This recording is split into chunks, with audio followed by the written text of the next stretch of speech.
Now, it's not in my habit to agree with the Wall Street Journal, but Donald, they point out that even though you're a very smart guy, this is a very dumb thing to do. We two friends fighting is exactly what our opponents around the world want to see. I think we needed a little bit of Tom Green to start the show today. I'm a Canadian because this Canadian, I don't know about you, tuned in for almost all of that presidential address last night by Donald Trump. And as I think it would be fair to call it doom scrolling in the midst of that nearly 1 hour and 40-minute address, which was longer, by the way, than any State of the Union delivered prior. I came across Tom Green's song, I'm a Canadian, and thought it's the perfect way to start the show today, as we have clearly entered a new era in the relationship between Canada and the United States. I really don't know what to make of what we heard last night from Donald Trump. But what strikes me is this: I'm not certain how much of it was true. And that in and of itself is a sad statement, that we cannot trust or believe what comes out of the mouth of an elected leader. And I'm not doing this in a snarky way at all. Honestly, if you listened to any of it, you had to be scratching your head, didn't you? Factcheck.org has got no fewer than a dozen checks against the claims made by Donald Trump last night. Here are some overriding themes from where I'm sitting. We have talked an awful lot in this country about Justin Trudeau being the most divisive leader that this country has ever had. And Donald Trump said, hold my beer. And once again, I look at the Democrats in front of me, and I realize there is absolutely nothing I can say to make them happy or to make them stand or smile or applaud. Nothing I can do. I could find a cure to the most devastating disease, a disease that would wipe out entire nations, or announce the answers to the greatest economy in history, or the stoppage of crime to the lowest levels ever recorded. And these people sitting right here will not clap, will not stand, and certainly will not cheer for these astronomical achievements. They won't do it, no matter what. These people, let's just make sure we're not working together, right? It is you and your people versus them, those people. Divisive as it gets. Now, I'm also no fact checker at factcheck.org, but even I noticed the falsehood in the following statement made by President Trump last night. And the days of rule by unelected bureaucrats are over. He said that in the same speech during which he pointed to Elon Musk multiple times as the head of the new DOGE, the Department of Government Efficiency. So that would be a bureaucratic position that Elon Musk holds, running the Department of Government Efficiency. I don't remember Elon Musk being elected to office in the United States. And the days of rule by unelected bureaucrats are over. I don't think they are, Mr. Trump. I do not think they are. And that is where we find ourselves on this Wednesday morning, the 5th of March. 1, 2, 3, 4, 5, 6, 7, 8, 9, 10. Let's get to your Farwell Show 5 for this Wednesday morning. Number 1, U.S. President Donald Trump spoke for more than 90 minutes last night. I heard a lot of blah, blah, blah and gobbledygook, and then I heard this. Tariffs. It's a beautiful word, isn't it? Prime Minister Justin Trudeau has called the continental trade war dumb and says Canada is fighting back. Number 2, Ontarians are bracing for the fallout of U.S. President Donald Trump's hefty tariffs on Canadian goods that have sparked this trade war. So far, Premier Doug Ford has announced that Ontario has ripped up a $100 million Starlink deal with Elon Musk's company and pulled American booze from LCBO shelves. He also says Ontario will be banning American companies from procurement contracts in response to Trump's 25% across-the-board tariffs. Ford says Ontario families and businesses will suffer because of Trump's actions, and other countermeasures are on the table if tariffs persist. We're going to get into Tariffs 101 just after the 9:30 news update this morning. Number 3 on your Farwell Show 5 this Wednesday morning. The Kremlin says a Ukrainian decree from 2022 ruling out negotiations with Russian President Vladimir Putin raises the question of who could sit at the table in potential peace talks aimed at ending their 3-year war. It says it's positive that Ukrainian President Volodymyr Zelensky expressed his readiness to negotiate peace with Russia as soon as possible. But it notes Zelensky is legally prohibited from negotiating with the Russian side. Number 4, it ain't snow, but it is a flood watch with as much as 25 millimeters of rain in the forecast today. We are being encouraged to remove snow from around the foundation of our homes and keep downspouts clear.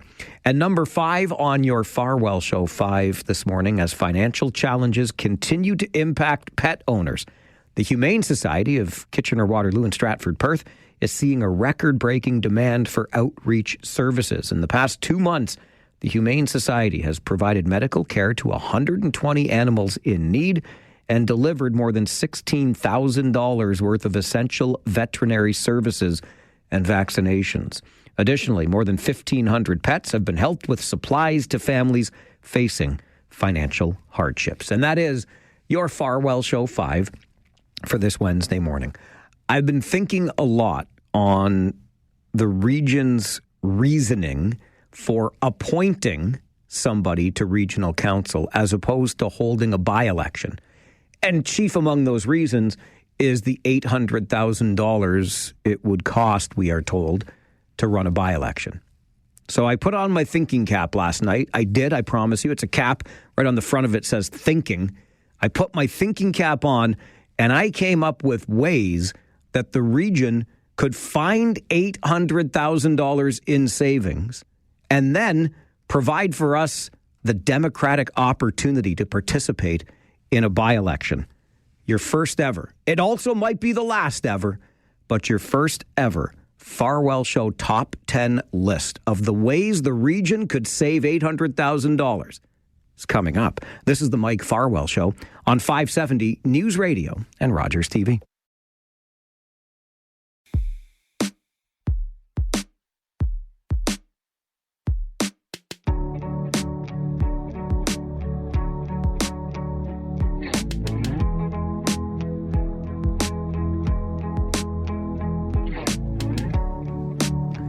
As you no doubt heard yesterday, within moments of us agreeing unanimously that the region should fill its vacant council seat by holding a by-election, council instead decided to do the very undemocratic, in my opinion, thing and appoint someone. They just decided, you know what? You ran in the last election and you were close enough. So close now also counts in horseshoes, hand grenades, and municipal elections, because the next most votes earned was by Matt Rodriguez, which you have to remember when it comes to regional council, that's the 5th place finisher in Kitchener. But nonetheless, with Rob Deutschman having resigned his seat to run provincially, council had to decide how it would fill that seat, and it chose to appoint the person with the next most votes all the way back in 2022, which is another of the reasons this concerns me, because you don't think maybe our ideas and sensibilities would have changed over the last 2+ years? We might want somebody different in there. And again, democratically speaking, we have that right to choose for ourselves our representative. One of the main reasons given for the choice by regional council to appoint somebody as opposed to holding a by-election is because the by-election is so ding-dang costly. And I get that. And you know, I've never met a nickel I didn't want to rub together with another nickel and put them into a piggy bank. I get it. by the by, this is not the first time that Regional Council has appointed someone to fill a vacancy. They also did this back in 2015. Curiously, back in 2015, so 10 years ago or so, the estimated cost of a by-election was $150,000 to $275,000. So less than $300,000. Today, the estimated cost of a by-election is $800,000. Talk about the cost of living having gone up. And I guess the cost of governance has gone up as well. And so, with all of this in mind, and with no further ado, I present to you this morning this is the first time ever we have presented to you a Farwell Show top 10 list. Here for you this morning, the top 10 ways that our regional government could save $800,000 and spend it on a by-election instead. Number 10, no more finger sandwiches at council meetings, even when they run past midnight. Number 9, council should cancel all subscriptions to Municipal Governments for Dummies, Building Light Rail for less than $5 billion, and How to Balance a Municipal Budget. No, wait, they should keep that last subscription. Number 8, on your top 10 ways the regional government could save $800,000. You should implement a 25% tariff on all services provided to Cambridge. All right, enough of the drum roll. Number 7, rip out all the bike lanes. Number 6, this is one of my favorites. Another way that the region could save $800,000, stop fixing potholes. Instead, let them fill up with water and then tax people for waterfront property. Number 5, in the ways that the region could save $800,000, all-day, two-way go? How about all-way, two-way no? Number 4, in the ways that the region could save $800,000, end the speed camera program now and save the $1.4 million you spent on it last year. Number 3, in the ways that the region could save $800,000, reduce the number of employees at the region of Waterloo who are on the Sunshine List from 633 to 625. That's not a joke. There are 633 employees at the region of Waterloo who make more than $100,000 a year. If there were only 625, we would have saved another $800,000. Number 2, create a swear jar. But instead of putting money in it for swearing, you put money in it for falling asleep during meetings. $1,000 for every time you fall asleep at a meeting. Hey, you know I wouldn't have this in the list if falling asleep at regional council meetings wasn't a problem. And the number one way that the region can save $800,000 and then use that money for a Democratic by-election. Amalgamate and form a one-tier local government. Ladies and gentlemen, the top 10 ways the region could save $800,000 and give us the by-election we deserve. This is the Mike Farwell Show, 570 News Radio and Rogers TV. Just ahead of our 10:30 or our 9:30 update. Don't wish the time away, Farwell. Let's get to the phones. Bruce, a first-time caller this morning, sir. Yes, sir. Yeah! Yes! Yes! Love me some first-time callers, Bruce. Good morning. Good morning, Mike. Do you travel on the 407 at all? I'd never do that, no. Okay, well, I do for business sake and all that, just to make things more efficient. So I knew they were raising the rates in January. I didn't really realize the rate increase was 100%. 100, Mike. It's like a tariff on steroids, Bruce. Oh, it's worse than that. And now they're trying to suck people in with these free drives on the 407. Yeah. I don't think these people realize what they're in for. That's exactly the point, right? They give you the first one for free and then look out. Chef D, my friend, I've got 30 seconds. Okay, quickly. Yeah. 5-game win streak. That's all I got to say. Okay, I hang up the phone on you when you do stuff like that to me. Like, why do you want to be that way? You know what? Because I hung up on Chef D. Steve, I got 20 seconds left for you. Sounds good. So, yesterday morning I commented that you are absolutely right and that they should definitely be running a by-election. I can't tell you how disgusted I am once again in these same people. But it just goes to saying, like, any idea of the political leanings of the guy that they just arbitrarily decided to put in power? I don't know much about him, Steve. Neither do I, but I bet I know which way he leans politically, right? And this just goes to show that there's nothing wrong with liberals until you give them a majority of power. Well, listen, I don't know about that. I know this much, that Matt Rodriguez is an employee of the city of Kitchener. So I think that, and he's taking a leave from that job at the city, but clearly folks on council know him. And that seems a little cozy for my liking. This is the Mike Farwell Show, 570 News Radio.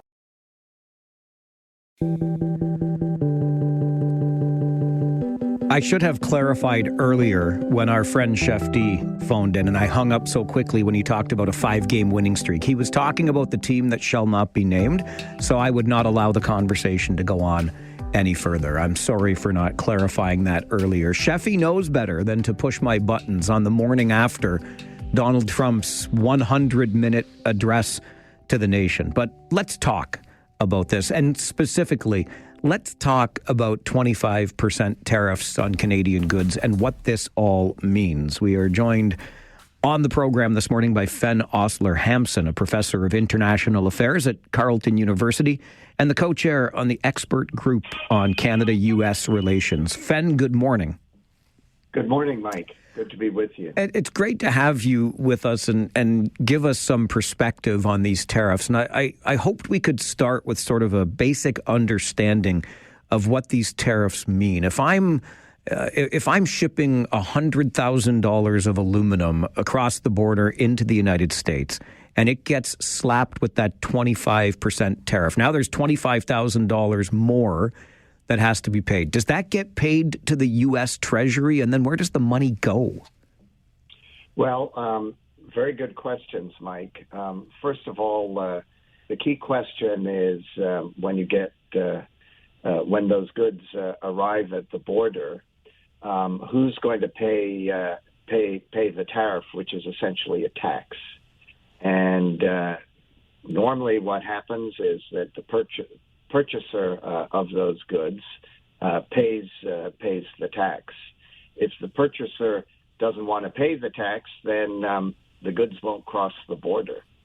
And it's a pretty hefty tax that we're talking about on basically every good commodity, you name it, car parts that cross the border.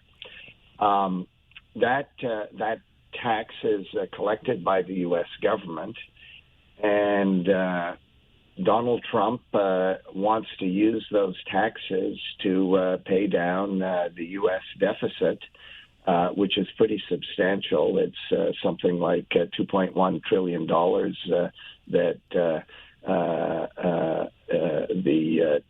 Treasury is dealing with every year. It's a huge deficit, and to be honest, what they're going to be collecting in terms of those taxes that they're applying against Canadian, Mexican, and Chinese goods isn't going to make much of a dent in a $2.1 trillion fiscal deficit. So that's the rub. But Donald Trump thinks that this is going to solve the United States fiscal problems, but it isn't.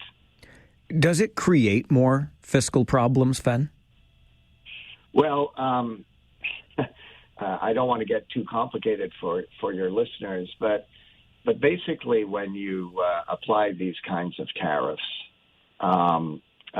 they get passed on to the consumers, and it's U.S. consumers who are going to pay for it, right? And the concern right now, and we're seeing it as you reported, the Americans already, after one day, want to backpedal.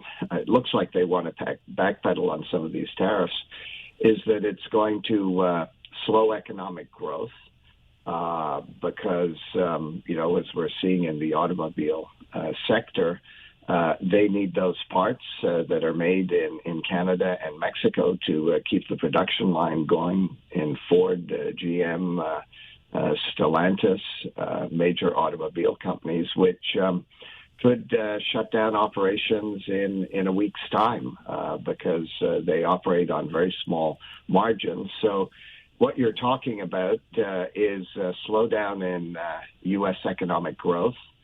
And at the same time, these kinds of tariffs are inflationary. So what they're worried right now is what's called stagflation, rising prices and slow growth.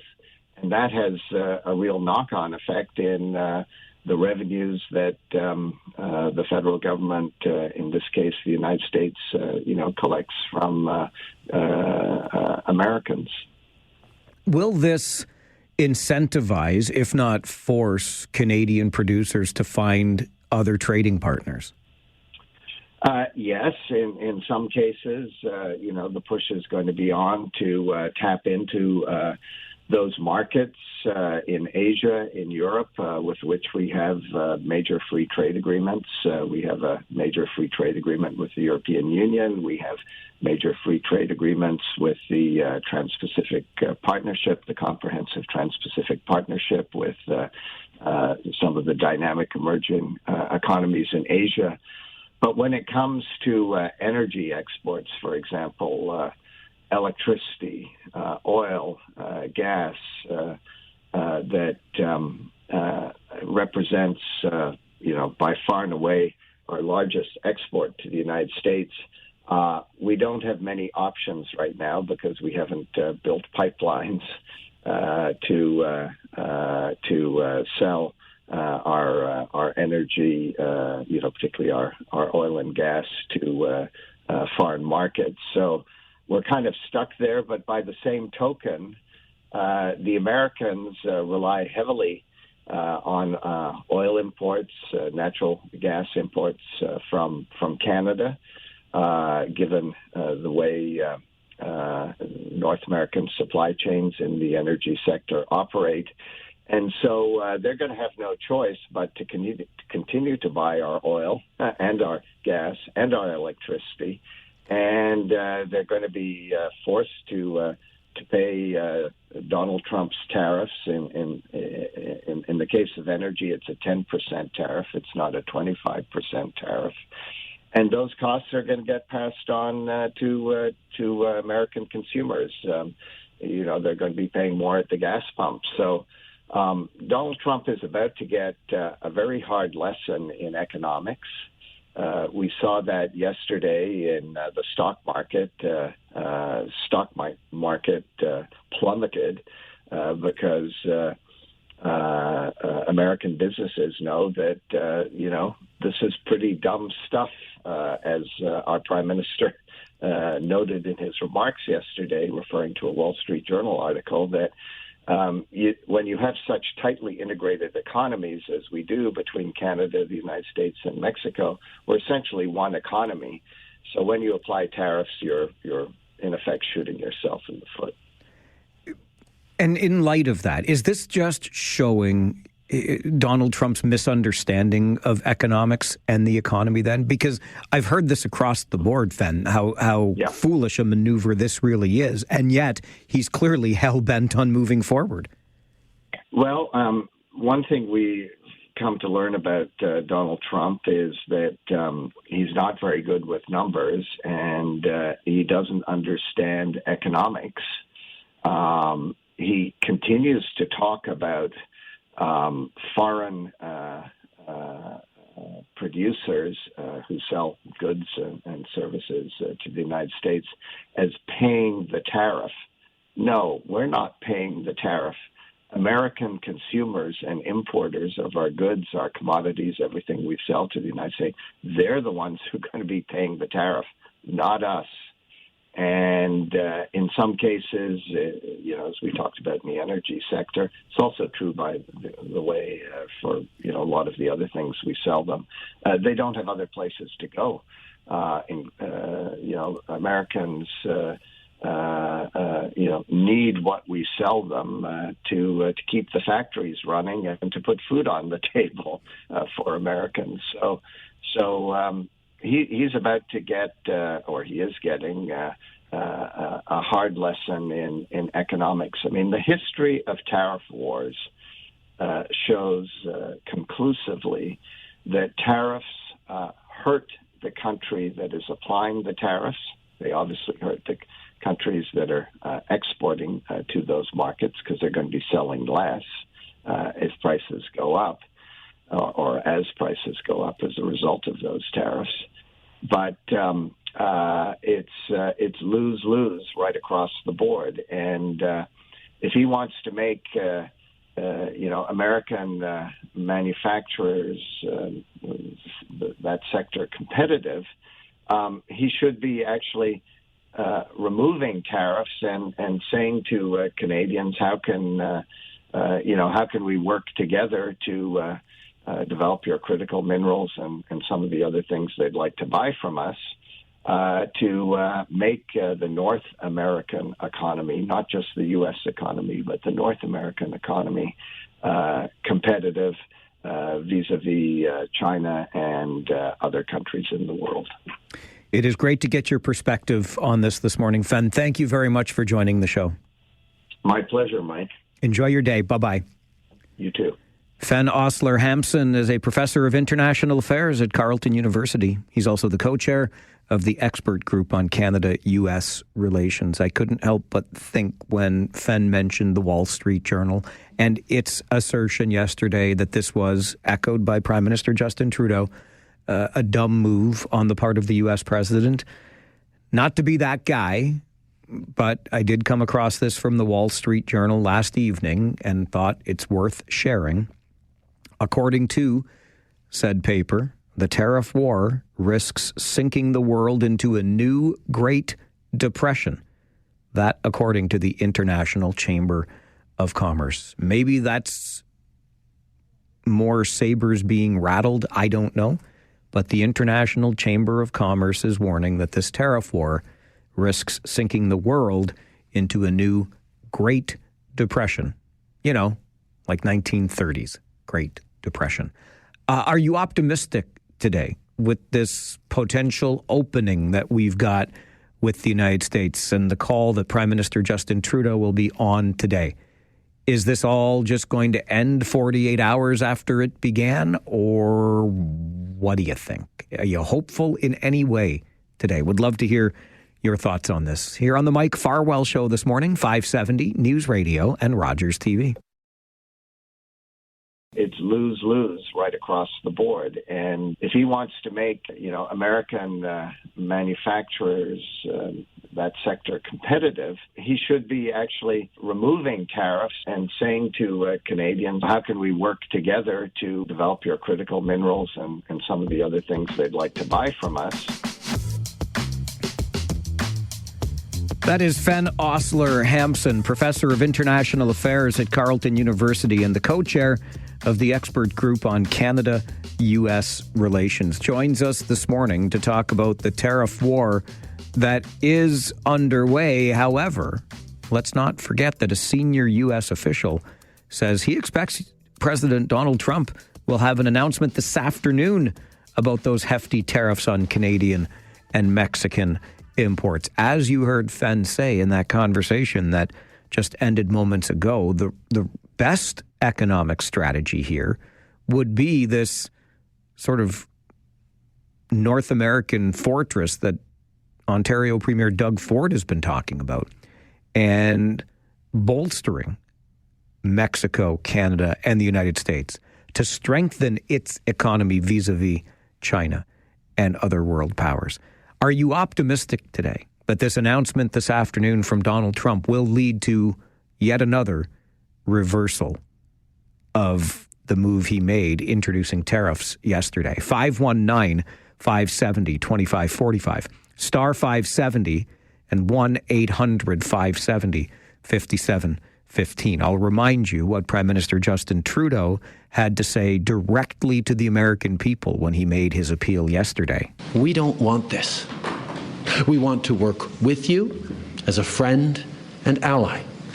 And we don't want to see you hurt either. But your government has chosen to do this to you.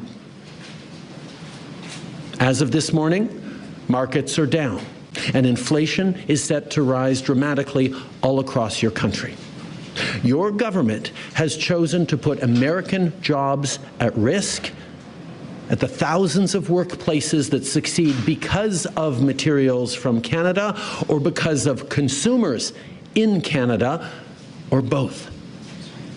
They've chosen to raise costs for American consumers on everyday essential items like groceries and gas, on major purchases like cars and homes, and everything in between. That from Justin Trudeau, Canadian Prime Minister, yesterday. Let's go to the phones here from you. Scott, good morning. Good morning, Mike. I don't trust this man as far as I can throw him, which isn't very far, carrying to his size. So I'm just tired of his rhetoric, his absolute disdain for anybody and everything outside of his little border. He doesn't think before he speaks. He's basically, if it was just the tariffs and he said nothing else, then it would be fine. I think Canadians probably would have swallowed that pill hard. We probably still would have gone back at tariffs with him, but not to the extent that we are. But when he wanted to take us as a 51st state, and those comments have cut extremely deep. More deep than I think most people realize, especially the Americans. I really don't think they think it's a big deal. Very well said, Scott. And I think you're onto something with that. Even Prime Minister Trudeau yesterday alluded to the fact that he believes this economic warfare is meant to decimate our economy, making it easier to annex us. I think Scott's onto something with that. And really, when it comes down to not thinking before one speaking and not being able to trust Donald Trump further than he can throw him, I'll remind you again, and I'm so confused about this legally, quite frankly, when it comes to Donald Trump reneging on the U.S.-Canada-Mexico agreement that he signed in I know people change their minds, but that treaty exists. That free trade agreement exists, and you can undo it, but not like this, not unilaterally. Can you legally? I find that very difficult to believe and or understand. This is the Mike Farwell Show, 570 News Radio and Rogers TV. One of the most difficult parts about this tariff war, at least from where I'm sitting, is that I feel relatively helpless in all of it. But Canadians are a resilient bunch, and many have banded together with the idea that the more we buy Canadian, the better. Some enterprising, intelligent folks have even created apps that help us determine if a product is Canadian or not, because made in Canada, produced in Canada, some parts in Canada and not the rest. It goes on from there. But we see people in the grocery stores making their decisions based on buy Canadian. Are there any hurdles that this trend faces in staying alive? Let's talk about the Buy Canadian movement and how we keep it going next on the Mike Farwell Show. This is 570 News Radio.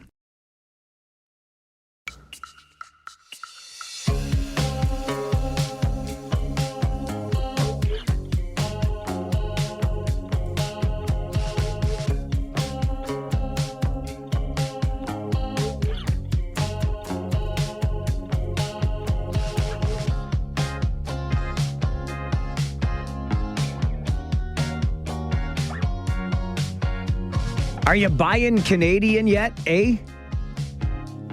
I've got many a friend that has been recommending to me this product or that product because, buy Canadian. I've always been a fan of shopping local, and the Buy Canadian movement is certainly afoot. Melise Panetta is a lecturer in the Lazaridis School of Business and Economics at Wilfrid Laurier University. Joins us for the program this morning. Good morning, Melise. Good morning. Thanks for having me. Thanks so much for making the time. I suspect that this movement, in light of the tariffs imposed by Donald Trump, is to be expected. Consumers tend to do this and try to insulate themselves by buying local or buying Canadian in times like these? Oh, absolutely. It's not a new thing that we're seeing. This would be a new wave of patriotism.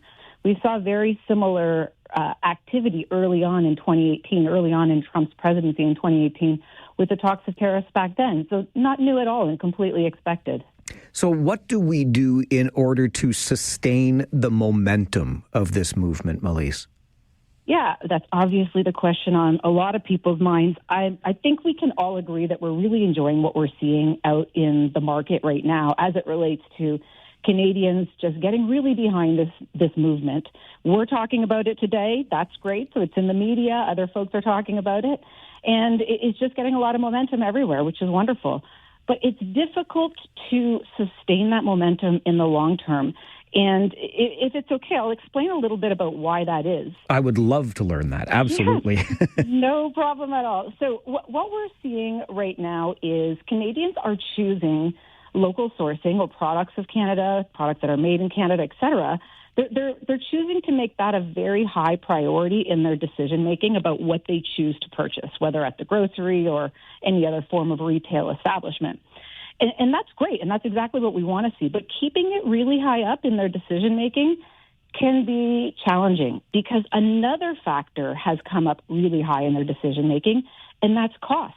We're currently living in, as you know, a long cost of living crisis, and Canadians are being very sensitive to how much they're paying for things.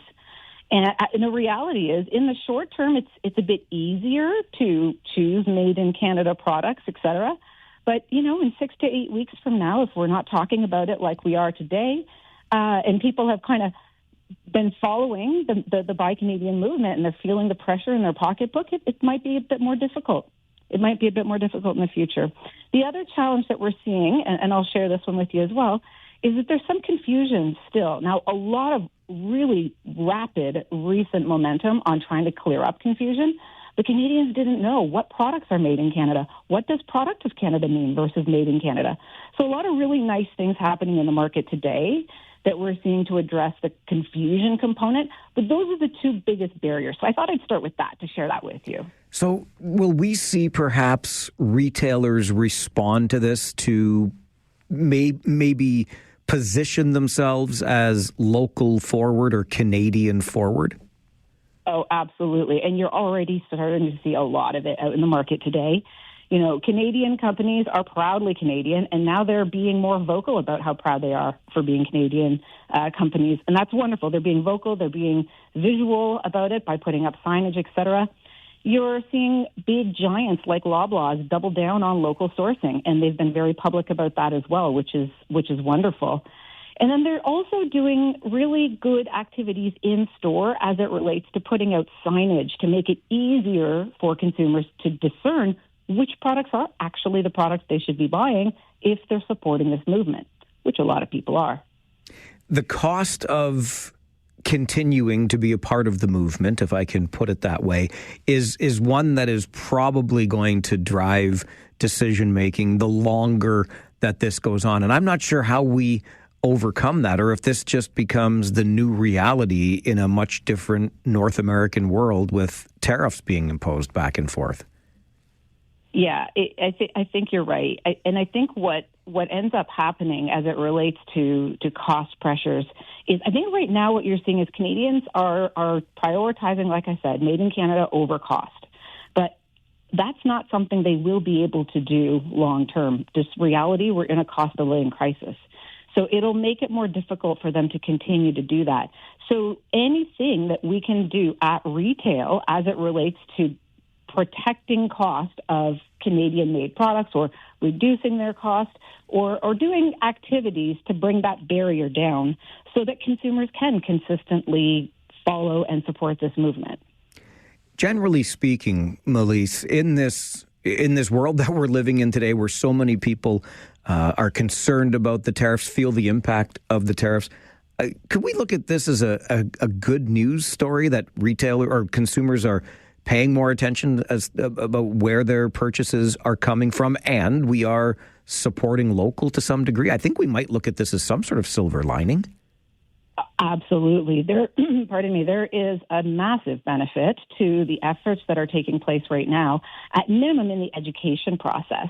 So prior to even 2 or 3 months from now, people weren't talking about made in Canada, product of Canada, by Canadian, and all those wonderful things.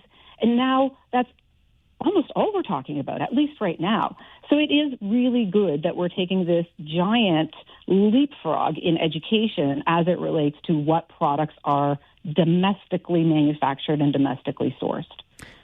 It is great to have you here for the conversation today, Melise. Thank you very much for joining the show. You are welcome. Enjoy. Have a great day. You too. Bye-bye. Melise Panetta is a lecturer of marketing in the Lazaridis School of Business and Economics at Wilfrid Laurier University. This, to me, truly is a silver lining on a pretty dark cloud. You know that I have always been a shop local kind of guy. I talk about it every holiday season.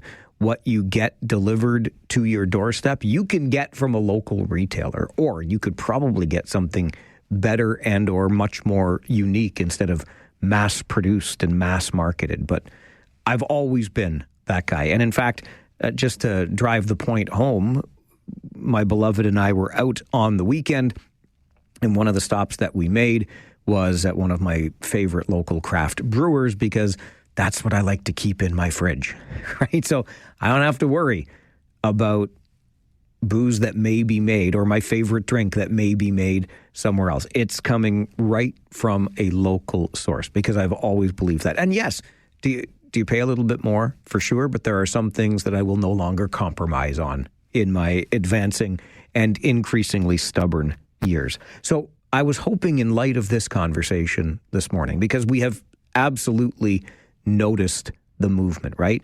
Madeincanada.ca, or is it's madeinca.ca, right? The website that will direct us to some of these Canadian-made, Canadian-produced goods.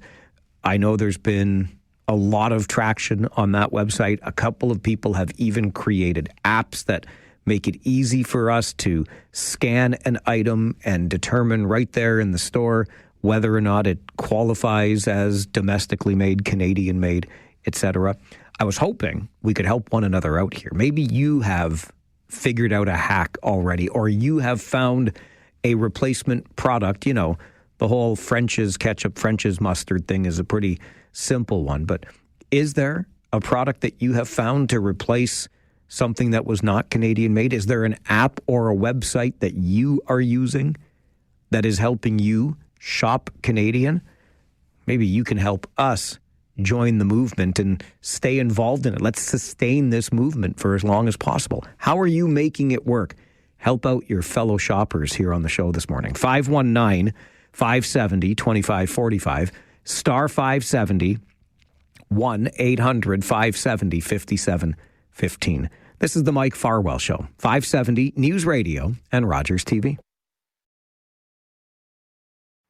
I think right now what you're seeing is Canadians are prioritizing made in Canada over cost, but that's not something they will be able to do long term. This reality, we're in a cost of living crisis. So it'll make it more difficult for them to continue to do that. Anything that we can do at retail as it relates to protecting cost of Canadian-made products or reducing their costs so that consumers can consistently follow and support this movement.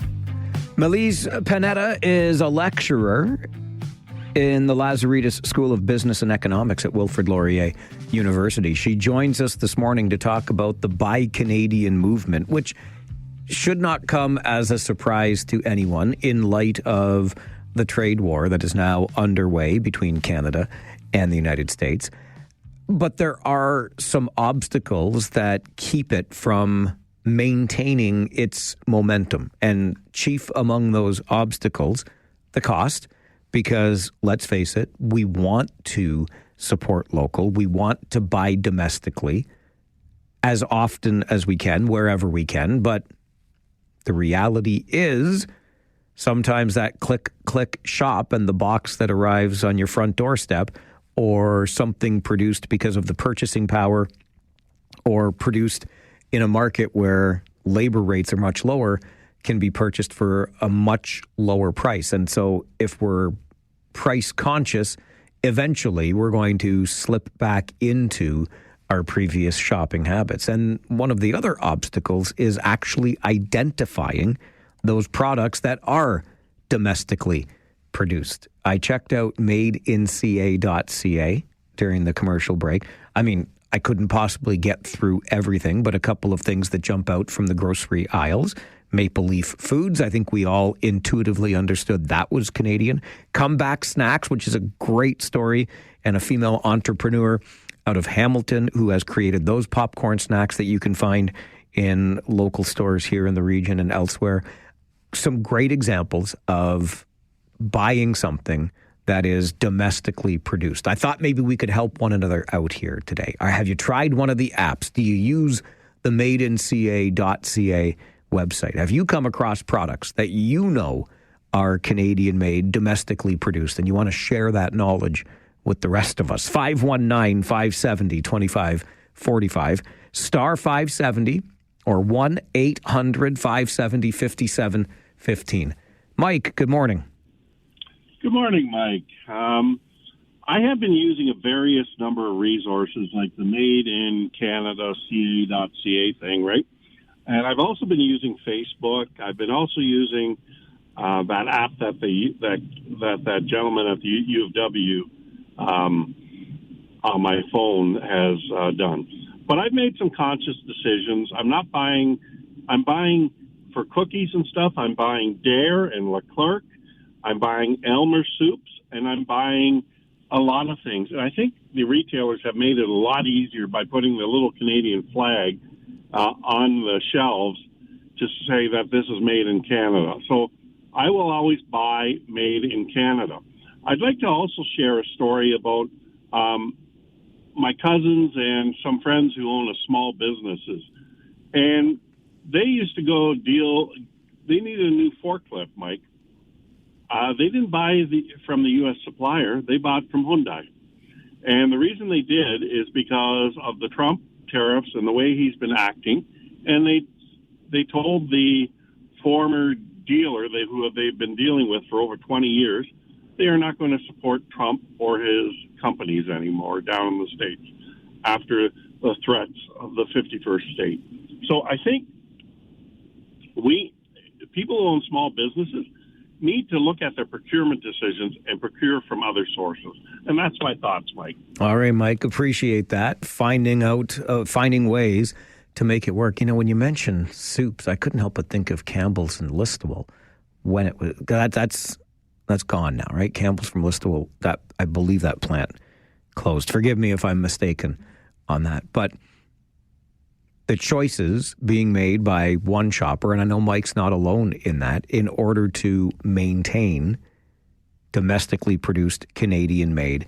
And yes, those little flags that are on price tags, you heard Ontario Premier Doug Ford make reference to them the other day, and he said, please keep doing that. Retailers, help people understand the products that they are buying that are made in Canada, made in Ontario, etc. He was even saying, look, if you don't do this, I might have to legislate it. So let's just work together to let consumers know. And this is, if we take it a step further in the bigger picture, one of the things that I find so interesting about this trade war that we have suddenly begun. Mexico, Canada, the United States, with the United States firing the first shots here. But we knew, we talked about this as a warning to free trade when it first began. What we're going to be doing is racing to the bottom when it comes to just price points, lowest common denominators, et cetera. And it's true. Some products can be obtained from other parts of the world where these free trade agreements exist because the labor rates are so much lower there that the product can be produced that much more inexpensively. When you begin to make it more expensive for those producers to get their products into your market, and you want to onshore, in Doug Ford's words, manufacturing, production, because Ontario can make anything, which I don't dispute, but we're also paying different wages here in Ontario than are being paid in Mexico, than are being paid in other parts of the world, which suggests to me that the cost of domestically manufacturing and producing these items is going to be higher, which means as consumers, we will pay more for them. Are we willing to do that because it supports the local/domestic economy? I guess that remains to be seen. Certainly, initially, we have shown a willingness to do that here in Canada. This is the Mike Farwell Show on 570 News Radio and Rogers TV.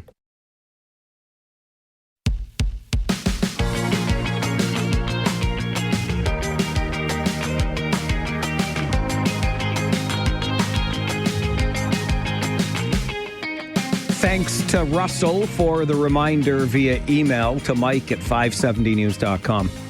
Great place to buy local snacks is Picard's Peanuts in St. Jacobs, yes, or Pickard's, as I've heard it called before. But yeah, you know the spot right there at the Sawmill Road and Highway 85 roundabout.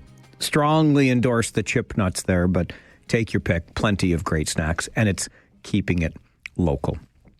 We're going to keep it local, very local, in the next 30 minutes, including an organization that is providing opportunities for nonprofits to get some marketing support, because what nonprofit doesn't need that?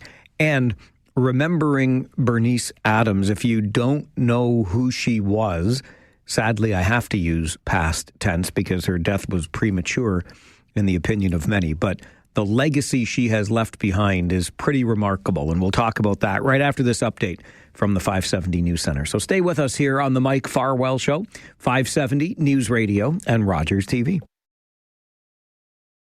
Well, it occurred to me during that news update with Hutch, and it occurred to me too late. Story of my life, let me tell you, but I should have hung on to this particular segment and story until tomorrow, because tomorrow's Thursday, you see. And starting tomorrow, I can let you in on this little secret. I did plan it out in advance. I made reference to it earlier this year, and I say that deliberately because it's very early still in 2025, but I've always had this idea of a Throwback Thursday segment where we can celebrate some unique part of our community's history, and we are going to officially add that to the show tomorrow, because tomorrow's Thursday, of course, with some support from the City of Waterloo Museum, which I'm really excited for. The City of Waterloo Museum was also quick to jump on board, the quickest, in fact, to jump on board and throw its support behind the Throwback Thursday idea. So on Thursday mornings, 11 o'clock, on the first Thursday of the month, we're going to have a Throwback Thursday segment taking a look at a unique story from our community's history with the participation of the City of Waterloo Museum. Can't wait for that to debut, make its official debut tomorrow. We've been kind of nibbling around the edges since the year began, but tomorrow it becomes official. And so it occurred to me that maybe this discussion about, or reminiscence about, Bernice Adams would have been best served on a Thursday as we look back at the former city councillor, or as we described them when Bernice was one, an alderman, not even an alderwoman, because Bernice was born all the way back in 1934.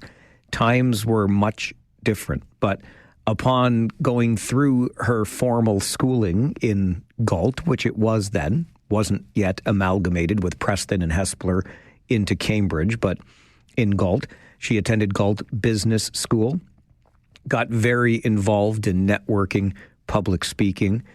Bernice Adams became a performer at the Galt Little Theatre back in the day, performing in a number of plays through her teenage and adult years. And very near and dear to my heart, Bernice began working in the 1970s as the front receptionist at CFTJ Radio in Little Old Galt. And her talents were quickly recognized, and they realized this is not just somebody who should be working in front reception. She should be brought on to the air as one of the female announcers at the station, so she could do commercials, she could do broadcasts and shows specifically for women, including Woman of the Year in 1976. So Bernice Adams had a radio career as well. She also was a journalist writing for the Old Galt Evening Reporter. Anyone remember that one? Think back on the days of all of the newspapers that got delivered to our doorstep in and around this community. And it became the Cambridge Daily Reporter after that. Bernice Adams was a feature writer, and then in 1978 began writing her weekly column, Adams About Anything. She had a keen interest in the literary arts, and she even tried her hand at writing a Harlequin romance novel. And her political career began in 1972, so she was not quite yet 40 when Bernice Adams ran for her first local election to become an alderman in 1972, when it was still the city of Galt. That was just a couple of years before amalgamation in Cambridge. And Bernice Adams won that seat in 1972. She was acclaimed for the next 4 elections, which means everybody knew, stay away from this firecracker. You don't even run against her. And when Galt became a part of Cambridge, Bernice Adams served as the Ward 2 alderperson. I can't say alderman with a straight face in 2025. And she held that position until her untimely death in 1980 at the age of just 46. Bernice Adams was also elected to Waterloo Regional Council once it was formed in 1974. And she was elected by that regional council to be the chair of the Waterloo Regional Police Commission, becoming the first woman to lead a police commission in Ontario. So Bernice Adams has quite the legacy, to say the least. And because of her passion for and support of the arts, and we have a bit of a passion for and support of the arts here on this show as well, the city of Cambridge has begun the Bernice Adams Legacy Awards annually. This dates back more than 40 years now to 1982, so not long after her death. And that just gives you an idea of the impact that Bernice Adams had on the community and continues to have to this day. Since being initiated back in 1982, more than 200 Bernice Adams Legacy Awards have been presented, more than 200 students have been supported, and more than $36,000 in bursaries have been handed out.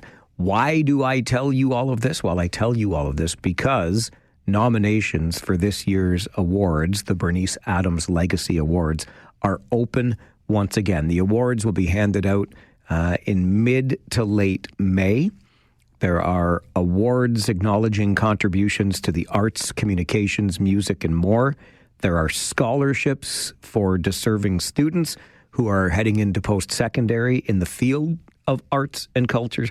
And there are bursaries as well to support the education of local artists to further their opportunities in arts and culture in the city of Cambridge. So I wanted you to know more about Bernice, why these awards exist, and that nominations are open now. So you, if you know someone deserving, or perhaps you are that deserving someone, can visit BerniceAdamsLegacy.com and fill out a nomination, because the Bernice Adams Legacy Awards will be handed out in a couple of months' time. This is the Mike Farwell Show on 570 News Radio and Rogers TV.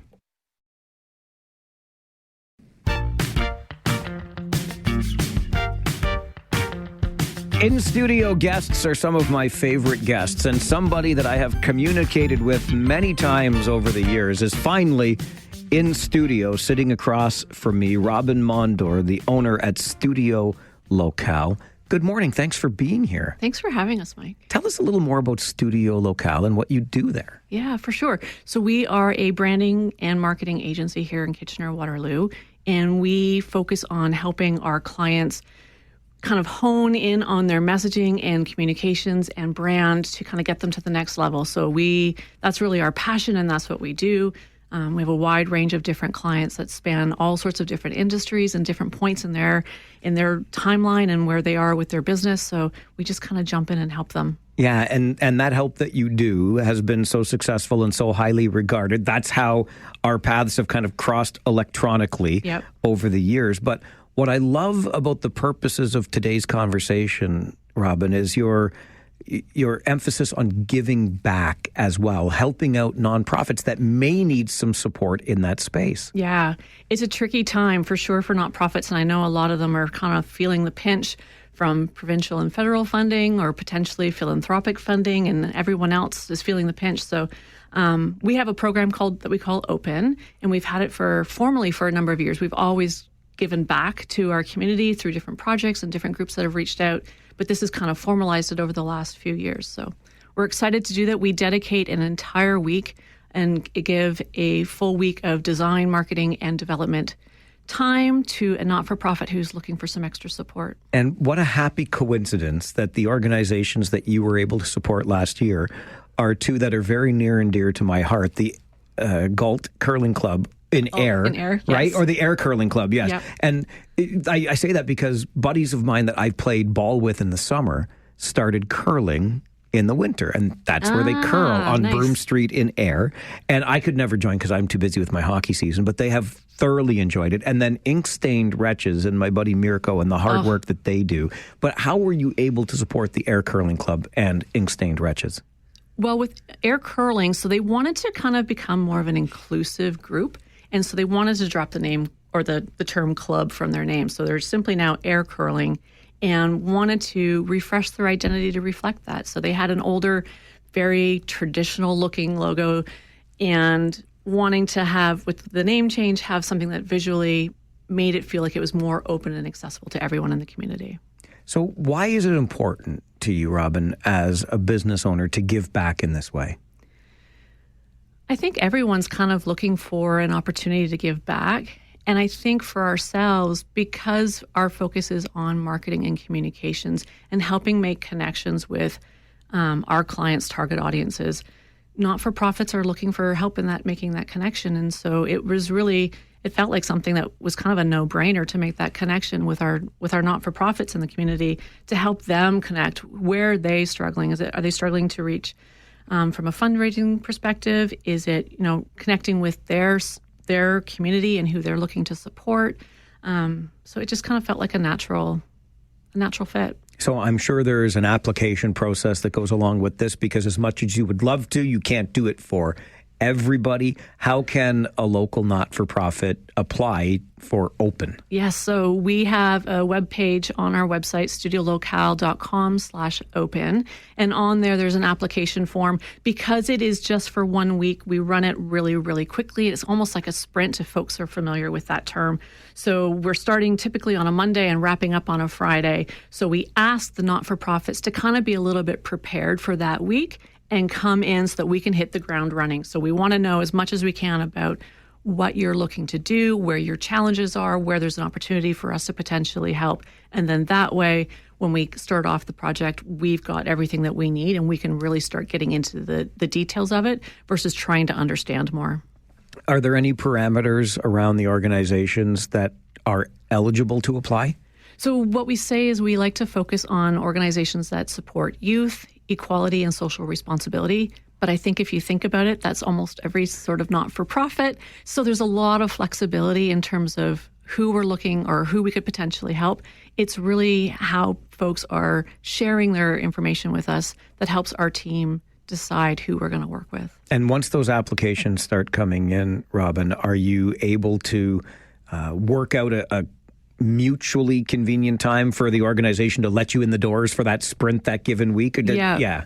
We try to do it typically in June. Okay. We find that if we wait a little bit later, we start getting into people being on vacation and away for the summer. And then in the fall, a lot of not-for-profits are ramping up into their end-of-year fundraising activities. So that time frame seems to work for most folks. Obviously, again, we're flexible. So if it really is going to be a pinch, we can talk about different timeframes. But for the most part, that seems to work before people head off for the summer. All right. I want to point folks in the direction of studiolocal.com/open. That's where you'll learn more about the program. You can fill out the 2025 application form because I'm looking at it right now. Easy to find. And one of our local nonprofits can get some support from Studio Locale in that week-long sprint. Thanks for the work that you do, Robin, and thanks very much for being with us on the show today. Thanks for having me, Mike. We really appreciate it. Robin Mondora, the owner at Studio Locale. Again, check out studiolocale.com/open. This is the Mike Farwell Show, 570 News Radio and Rogers TV.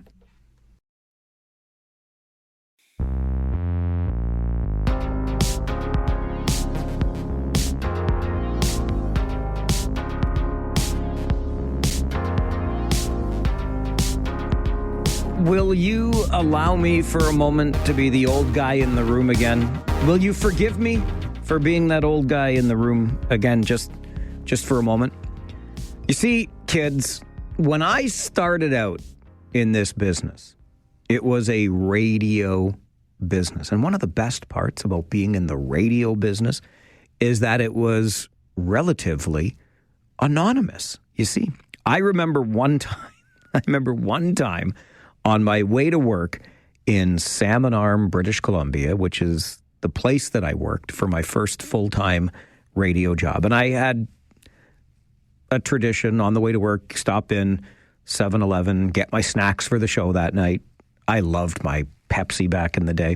It eventually morphed into a Tim Hortons coffee. But anyway, I'd stop in, I'd get my stuff, I'd go to work. And one time when I was making my purchase at the 7-Eleven on the Trans-Canada Highway in Salmon Arm, the clerk said, "Your voice sounds familiar. Do you work on the radio?" I mean, in Salmon Arm, there's one radio station. Come on with your coming on, right? Anyway, but beyond that, it is such an anonymous profession, or at least it was.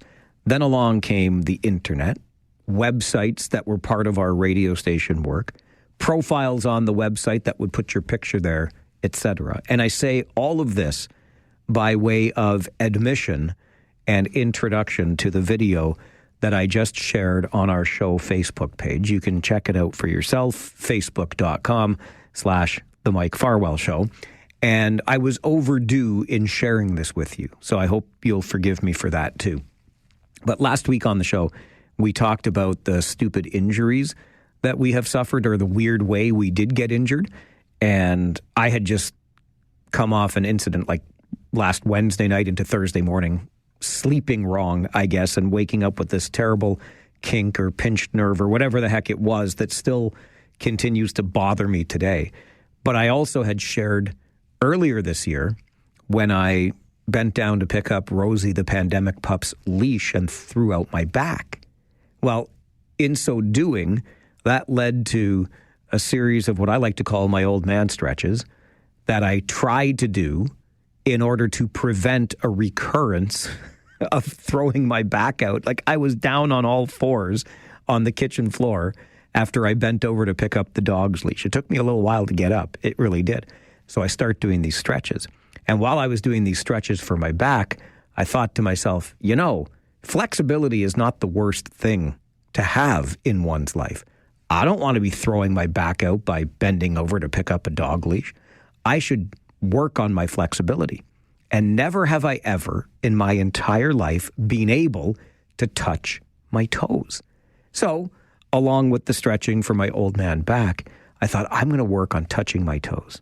Well, you asked probably 3 or 4 weeks ago now, hey, how's it going with the touching of the toes? I'm like, terrible. Like I stretch every now and again. And when I stretch my old man back, I try to touch my toes. I work on it. It's not going all that well.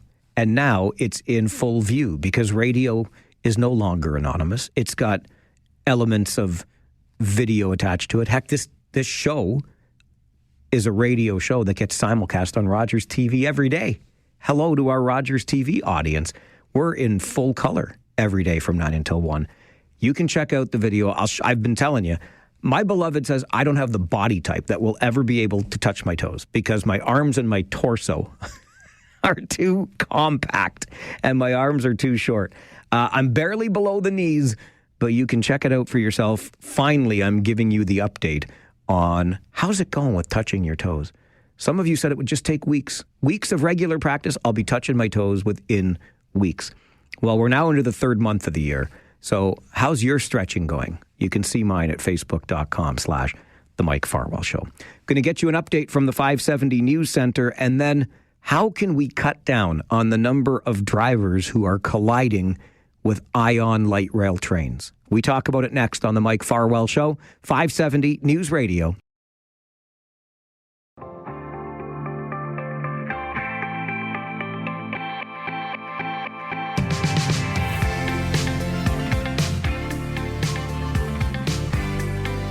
You know as well as I do that the internet is a weird and wonderful place, and some enterprising folks who engaged in a conversation on Reddit about the number of collisions that occur in this region between drivers of vehicles and our Ion light rail trains.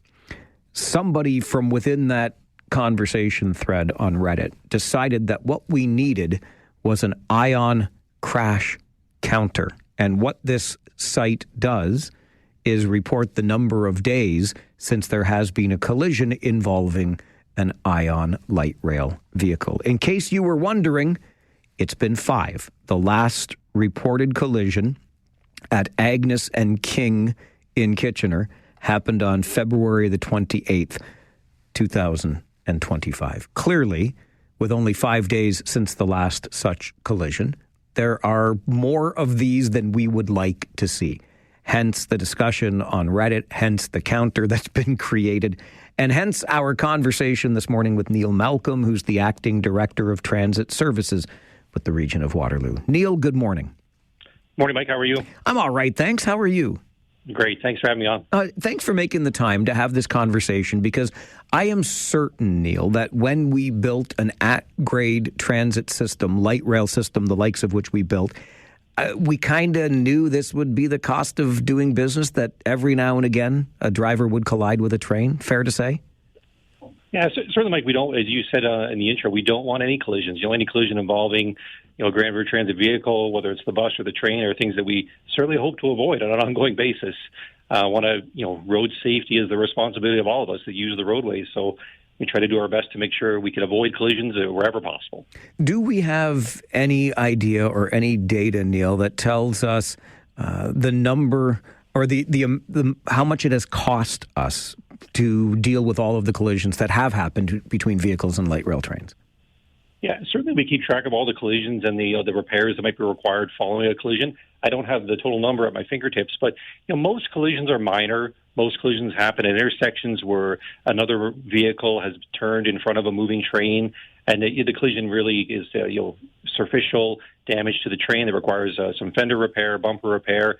Sometimes they're more significant. We've had a few collisions, a small number with more significant damage to the train that may require the train to be towed back to the garage for repair, or replace some of the components. But, again, the collisions that have occurred have mostly been minor contact with the vehicle and the bumper or fender of the train. What do we do as a transit system when the train is, however temporarily, taken out of commission because of a collision? How do we respond to that?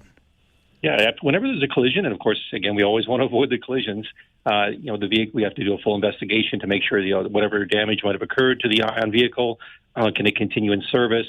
Ideally, we get the vehicle back in service as soon as possible, so we don't have customers waiting on the train or waiting for the train to arrive.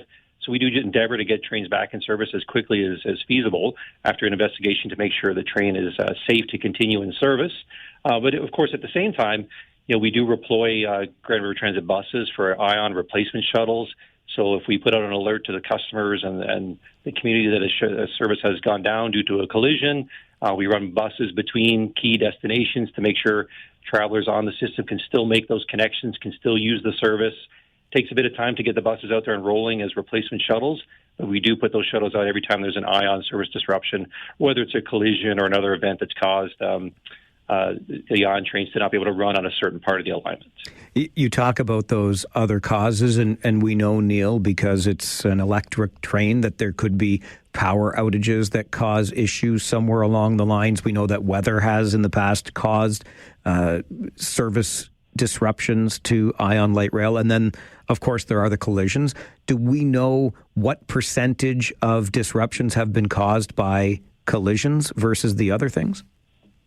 Yeah, Mike, I don't know off the top of my head what percentage would be collisions. It's certainly, there's a combination of factors. As you just said, it could be collisions involving ion vehicles. It could be collisions that happen between two cars on the alignment that's blocking the alignment. It could be things that are blocking the alignment that impede the movement of the vehicle, not involving ion at all. So, weather events as well. We've had a winter with some heavy snow falls on a few occasions that does impact service delivery for vehicles. So those are reasons why we might have an ion outage or a service interruption. But in all the cases, as you've described, we want to get service back running as soon as possible for the riders. Want to avoid any service delays or disruptions like this. Is there anything, Neil, that the region is proactively doing in an effort to reduce the number of collisions that we're seeing between drivers and light rail trains? Oh, yeah, absolutely. So, when we launched Ion LRT back in 2019, you can expect when the system is new, we were doing testing prior to that when something's new to the community, people aren't familiar with it. It takes time to learn. It's about education, following the rules, following the signs and the signals. So really paying attention and being alert. And over the years from 2019 through to now, I think it's fair to say we've seen a reduction in collisions as people became more familiar with the system. They know when you're driving on King Street, Ottawa Street, there's a train track beside you. Really be alert, pay attention as you're making a turn, follow the signs and the signals. If you're in an intersection and the train has the signal to proceed and you do not, pay really close attention to the signals. Going back to the collision tracker that's on Reddit, I think there's probably been a few more collisions in the last 6 months than we certainly like to see or would anticipate. But again, it really comes back to reminding all of us, stay alert when you're driving. If you're a pedestrian or a cyclist, know the trains are there. Know you're driving parallel to the train track or going through an intersection that Ion is also using. So you're watching the signals, you're watching the signage. And then after a collision, we do we need more signage? Do we need to make signal or intersection adjustments to make it safe for all the road users? So it's a continuous improvement process, really. Is there any part along the Ion's route that has been particularly problematic when it comes to collisions? Yeah, I did mention a couple spots there. So think of the sections of the Ion. When it's running in its own alignment in areas where there's no other mixed traffic, it works really well. In the cases where we're running with mixed traffic along King Street in Kitchener-Waterloo, Ottawa Street in Kitchener, where there's track parallel to the existing laneway of traffic, those are the areas where you really have to focus and pay attention to. If I'm making a right turn, check my blind spot or a left turn. Is there a train there? They run at a high frequency. They're there regularly. So if you're running in those urban core areas where you have trains running parallel to roadways, really please pay attention to the signals. Watch for trains. They're quiet. You don't always know they're there, so you got to be really paying attention and following the signs and signals. Really, for all of us, it's strong reminders to pay attention and know what's out there on the roadways. Neil, I really appreciate you making time for the show this morning. Thank you very much for being here. Great, thank you. Have a good day. You too. Bye-bye. Neil Malcolm is the Acting Director of Transit Services with the region of Waterloo.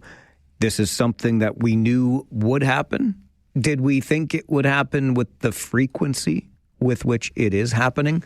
Probably not. And you heard Neil allude to the past 6 months or so when there have probably been more than we would have liked and or expected collisions between drivers of vehicles and Ion light rail trains. It has become an interesting subject online, and somebody has created ioncrashcounter.com. It has been 5 days since the last reported collision involving an Ion light rail vehicle. That one at Agnes and King West, not far from King and Wellington in Kitchener, where the last collision occurred between a driver and an Ion light rail train. I will say again, what fascinates me about this is that the train is on a fixed track. Its movements are entirely predictable. And even though it's quiet because it's an electric train, it can't really sneak up on you because it's big. Like a train, quote unquote, sneaking up on you or catching you by surprise would be akin, I think, to an elephant catching you by surprise. It just doesn't happen. So Neil's reminders of being hyper aware of our surroundings, particularly when we're driving in an area where light rail transit tracks exist, probably bear repeating here. But the bottom line is, only being 5 days between collisions is not long enough. If you could wave your magic wand and cut down on the collisions between drivers of vehicles and ion light rail trains, what would you do?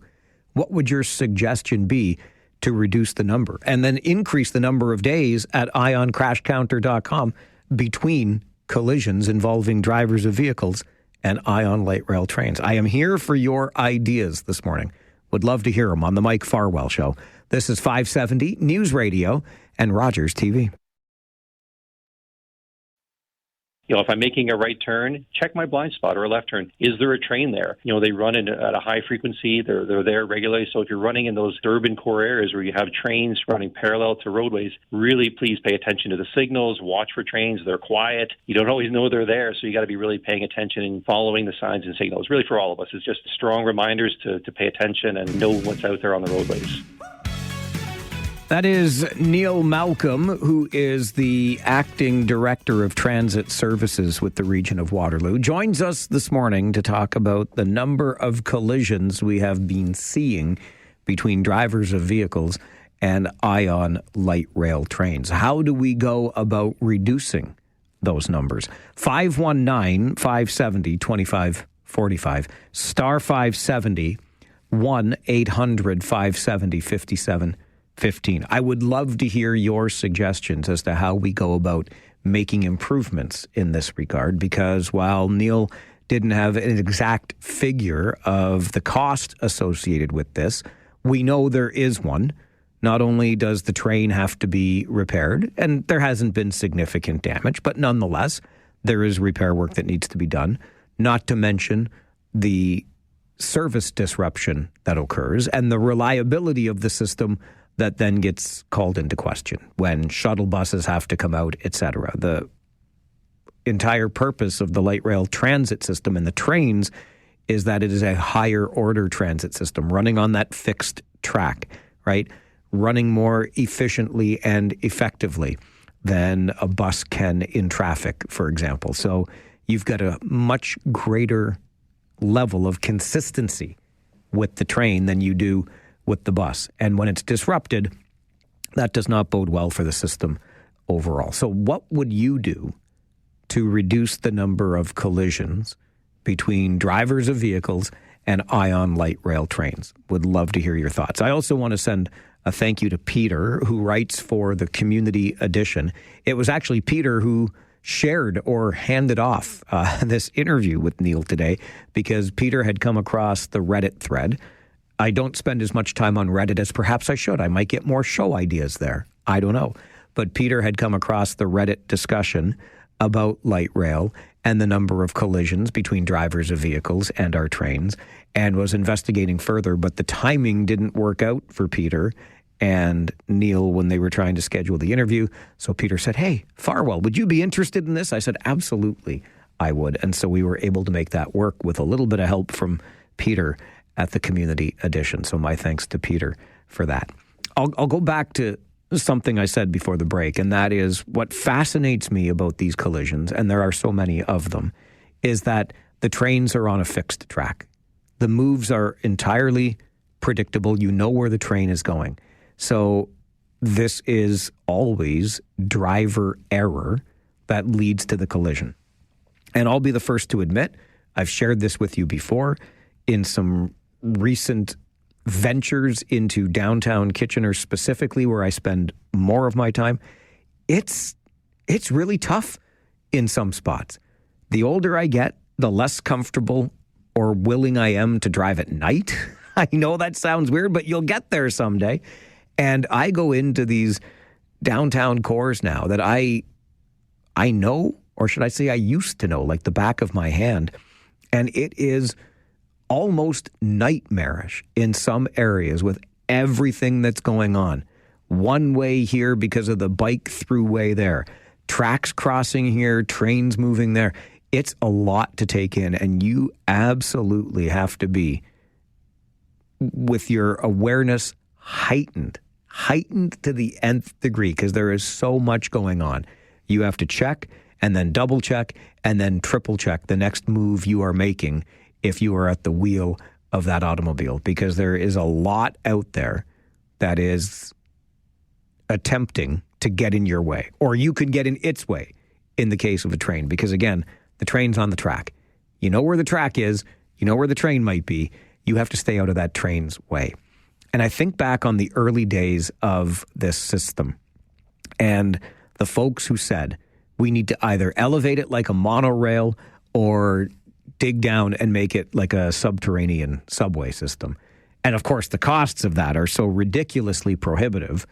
Let me remind you that the cost of phase 2 is going to be $5 billion to get it from Fairview Mall in Kitchener down to the Ainslie Street Terminal in Cambridge. That's phase 2, $5 billion. But I can't help but think not having the system at grade would clearly, in hindsight, have avoided all of this stuff. Bob, good morning. Good morning, buddy. How are you, buddy? Are you kidding me? $5 billion. Phase 2, buddy. Phase 2. Something that only was what? From the very beginning, was it $1.8 billion? That, all the way down? That's right. We said from the beginning, from Conestoga Mall all the way down to Cambridge, $1.8 billion. Yeah. Should have built it then, eh? Absolutely, even though I was against it. Now I'm even more against it, because I took my first trip up to Kitchener in about 15 years last week. And I just shook my head. I couldn't believe it. And what you were just saying, how it is now, the back streets one ways, is I was all confused too. I was with you. You got to be on your head on a swivel, right? So why do we really need it? Do we really need it going down Highway 24 and Eagle Street and Chance Hell, and build I don't know what they're going to get it over the river with. Excellent point. Excellent phrasing on Chance Hell. Well done, Bob, because we know that's what it is. Absolutely. And the reason you're going to do it is because of all the development that comes with it. That's what happened in Kitchener and Waterloo. Billions of dollars of development. That's the point. Really? Yes, sir. Anything for us regular folk to live in, that live on less than 50,000, I hear you, brother. Okay. All right, Bob. Thanks for the call. Isn't it interesting, right? Because Bob's not wrong. My beloved pointed out to me the other day I can't remember where the condo tower was, but condos starting at more than $700,000. What about us regular folk anyway, Bob wants to know. This is the Mike Farwell Show, 570 News Radio and Rogers TV. Warren sends an email to Mike at 570news.com, says, I've traveled many world cities like Grenoble, France, Munich, Germany, Geneva, Switzerland, and many more that have light rail transit in their cities. I have not noticed major problems with collisions in those jurisdictions. Maybe you have to spend more time there, Warren. I don't know. But I agree with Warren's conclusion in his email to Mike at 570news.com. I think our problem stems from the ability to make adjustments to our driving habits. We're not very good at the driving, it seems to me, because the trains are on tracks and we keep running into them. An update from the 570 News Center, and then an update on what's coming 2 weeks from tomorrow, a big women's hockey championship right here in the region. This is the Mike Farwell Show, 570 News Radio.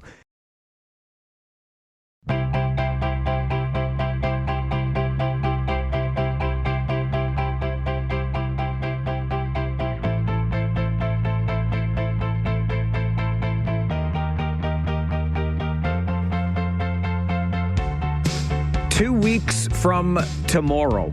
Boy, oh boy, is it coming up quick. 2 weeks from tomorrow, on Thursday, the 20th of March, the USports National Women's Hockey Championship will open, and it's going to open at the Woolwich Memorial Center and the Dan Snyder Memorial Arena in Elmira. The University of Waterloo is playing host to this year's championships, and that means it's a big, hairy deal for our community. Sandra Hanmer joins the program this morning. Sandra is on the steering committee bringing these championships to our region. She's also the president of the Waterloo Ravens, and She's a counselor in the city of Waterloo. Sandra, how many hats do you need to wear, I ask you? Or in this case, maybe helmets. Helmets do I need to wear? Good morning, Mike. Thank you so much for having me on. I am excited to be here to share and talk to you about the USports Championships that are coming our way. Very good morning to you as well. So glad you could be here, Sandra, because, this really is a big, hairy deal for the community. So 2 weeks out, how are we feeling? Excitement, nervousness, looking forward to welcoming the teams from all across Canada to our community and being able to showcase the best of university sports and women athletes.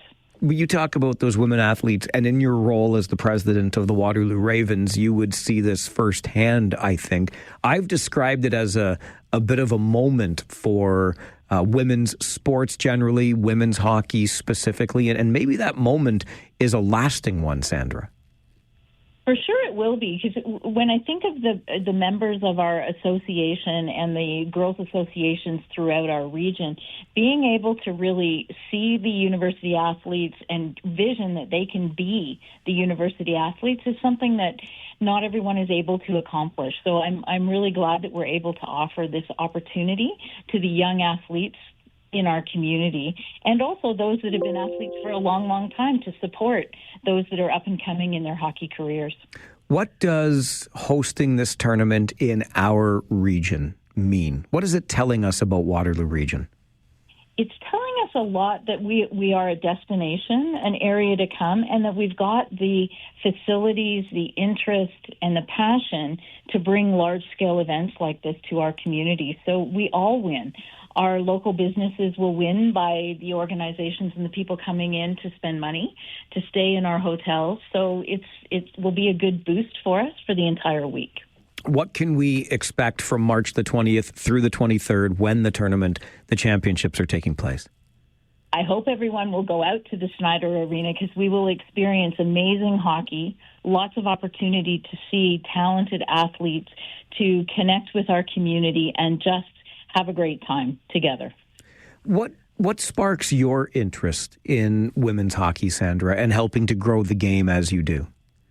One of the hats you didn't mention is I'm a mother of 4 daughters, and so seeing opportunities where girls, young women can be advancing themselves, improving themselves.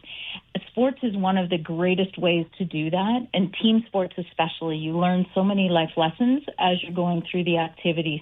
So that's what excites me about being able to see people be the best that they can be, and the only way to do that is to see role models. And USports is a wonderful opportunity for our young athletes to see potential role models. We've had the privilege, really, of having conversations like this on a weekly basis as the championships approach on March the 20th through the 23rd. I know, though, that in between these relatively short conversations, there's so much work going on behind the scenes. As a member of that steering committee, Sandra, what kind of preparation has gone into getting us ready for 2 weeks from now? Oh, my goodness, many, many hours. I feel privileged to be part of the steering committee. There's lots of activities going on and looking at how we're welcoming VIPs coming into the area, the teams going to be looked after, food provided for them, at the arena itself, making sure that spectators and volunteers are welcomed and that there's a place for everyone to be. Looking at other things that we can continue to do from a development standpoint, we're looking at coaching clinics, officiating clinics, other kinds of things that just keep the momentum going. And I think the big key, too, is showing USports that Waterloo Region is definitely behind a championship tournament like this and getting out there and filling the Dan Snyder Memorial Arena for those 4 days and cheering on the women's hockey teams. Absolutely. As you and I've talked before, Waterloo Region just has that sense of getting it done. And here we are ready to showcase the facilities that we've got and the talent that we've got. Really looking forward to it, Sandra. Thanks for all of the work that you've put in helping to get this ready. And we can't wait for that puck to drop in a couple of weeks. Thanks so much for having me. And I look forward to seeing you at the championship. Enjoy the rest of your day. Take care. Bye-bye. Bye-bye. Sandra Hanmer is a member of the steering committee, bringing these national USports Women's Hockey Championships to the region. She's also the president of the Waterloo Ravens, a mother of 4 daughters, learned that today, and a member of City Council in Waterloo, and more. I see Sandra in a lot of different places. I don't know where she gets the energy from. However, in this particular case, it is being directed, that energy, to ensuring that we have one of the best showings for a tournament that they've ever seen. Last year, this tournament was hosted in Saskatoon. I know we can step it up from there. And one of the most important ways we can do that is getting behind the tournament, getting out there and taking in the games when they are here. Thursday, March the 20th through Sunday the 23rd, and the University of Waterloo is playing host to this. So the best female hockey players at the varsity level in our country will be represented at the National USports Women's Hockey Championships. See them, be them at the Dan Snyder Memorial Arena from March the 20th through the 23rd.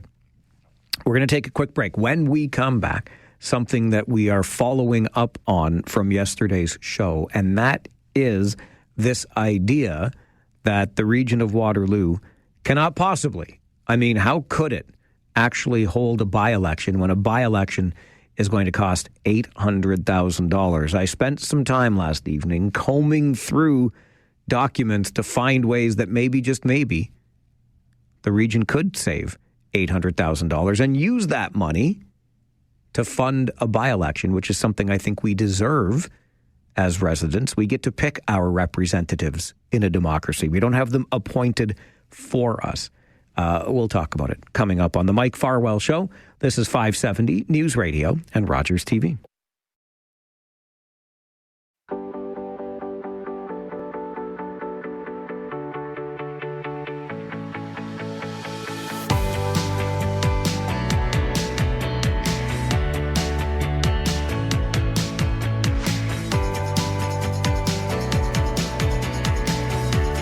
As you no doubt know by now, we are getting a new representative on regional council. There are 16 members of regional council, including the chair, and one of those members of council resigned, Rob Deutschman, in order to run in the provincial election. So by resigning and then being unsuccessful in the provincial election, the seat on regional council remains open. Another regional councillor, Colleen James, ran in the provincial election as well, but she did not resign her seat. She just took a leave of absence. So she returned for that special council meeting yesterday, during which council decided to appoint the person who had the next most votes back in 2022. It's a long time ago to assume, as I will say regional council is doing here, that our feelings as voters remain the same, right? The fall of 2022 to the winter of 2025, and we feel the same about the people we voted for? And even if so, we should, in this democracy, have the opportunity to choose for ourselves the representative. I know that turnout would be low. I get that. I don't think that should be held against us. We do have to do a better job, and there's a lot of work to do in that regard. But appointing someone to your own council is not the democratic way to go about this. I'm really frustrated by it. It should have been easy just to call a by-election. And instead of that, the region has made, or our regional council has made the appointment of somebody, by the way, I will add, who is taking a leave of absence from his job, but is nonetheless a City of Kitchener employee. So do you think the people around the council horseshoe knew a little bit about this person? And that smacks of coziness to me too. Oh, well, we know the guy. We think he's a good guy. We'll just appoint him to council. It just doesn't sit well. Too far since the last election, and really a by-election should be the option here. But the by-election, we were told, would cost $800,000, which is interesting to me because back in 2015, when council also appointed somebody from the previous election, they said that the cost of a by-election was going to be somewhere between $150,000 and $275,000. So from 2015 to 2025, we have quadrupled the cost of a by-election. I guess the cost of everything is going up, eh? Inflation, baby. Inflation. Anyway, earlier today, I thought, you know what? If cost is the issue, I can find $800,000 in savings for our regional government. And then you can use that $800,000 and hold a by-election. And I received some feedback on this top 10 list I shared with you. Not everybody got to hear it. They wondered if they could hear it again. I would be more than happy to oblige in that regard. The top 10 ways that our regional government can save $800,000 and give us the by-election we deserve. Number 10, no more finger sandwiches at council meetings, even when they run past midnight. I mean, not everything has to be totally serious, right? Number 9, you could cancel all subscriptions to Municipal Governance for Dummies, Building Light Rail for less than $5 billion, and How to Balance a Government Budget. No, wait a minute. Don't change that last subscription. Number 8, you could implement a 25% tariff, but only on all of the services you provide to Cambridge. If you want to save $800,000 at the region of Waterloo, all you have to do is, number 7, rip out all the bike lanes. That would work, wouldn't it? I think it would. Number 6, on the ways that you could, if you are the region of Waterloo, save $800,000. Stop repairing the potholes. Let them fill up with water and then tax people for waterfront property. Number 5, on the ways that the region could save $800,000 and then give us the by-election we deserve. All day two-way go? How about all day two-way no? I kind of like that one because it rhymes. Number 4, on the list of ways the region could save $800,000 and spend it on a by-election, end the speed camera program now and save the $1.4 million you spent on it last year. The funny part about that is it's a real number, $1.4 million on speed cameras last year. Number 3, you could save $800,000 in the region by reducing the number of employees at the region of Waterloo who are on the Sunshine List from 633 to 625. No, it's true. There are 633 people working for the region of Waterloo who are on the Sunshine List. You take away 8, you still have $625,000 a year employees, and you're saving $800,000. Number 2, if you want to save $800,000 at the region, you could create a swear jar, except instead of putting money in for swearing, you put money in for falling asleep during meetings. $1,000 for every time you fall asleep at a meeting. I'm here to tell you, I wouldn't put that on the list if I didn't know you could make money by implementing the falling asleep at a meeting jar. And the number 1 way you could save $800,000 and give us the by-election we deserve, amalgamate into a one-tier local government. You're welcome. That's how we could save $800,000 at the region and get the by-election we all deserve. Al is on the phone with us this morning. Good morning, Al.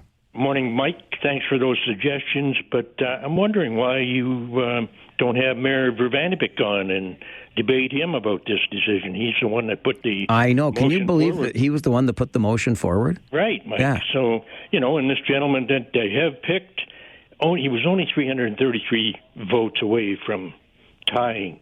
Tying what? 4th place, Al? It doesn't, yeah. No, yeah. What's wrong with that? There's only 4 councillors elected, right? Well, yes. Right. So he was 333 points behind Deutschman, and he would have, 332, he would have won that.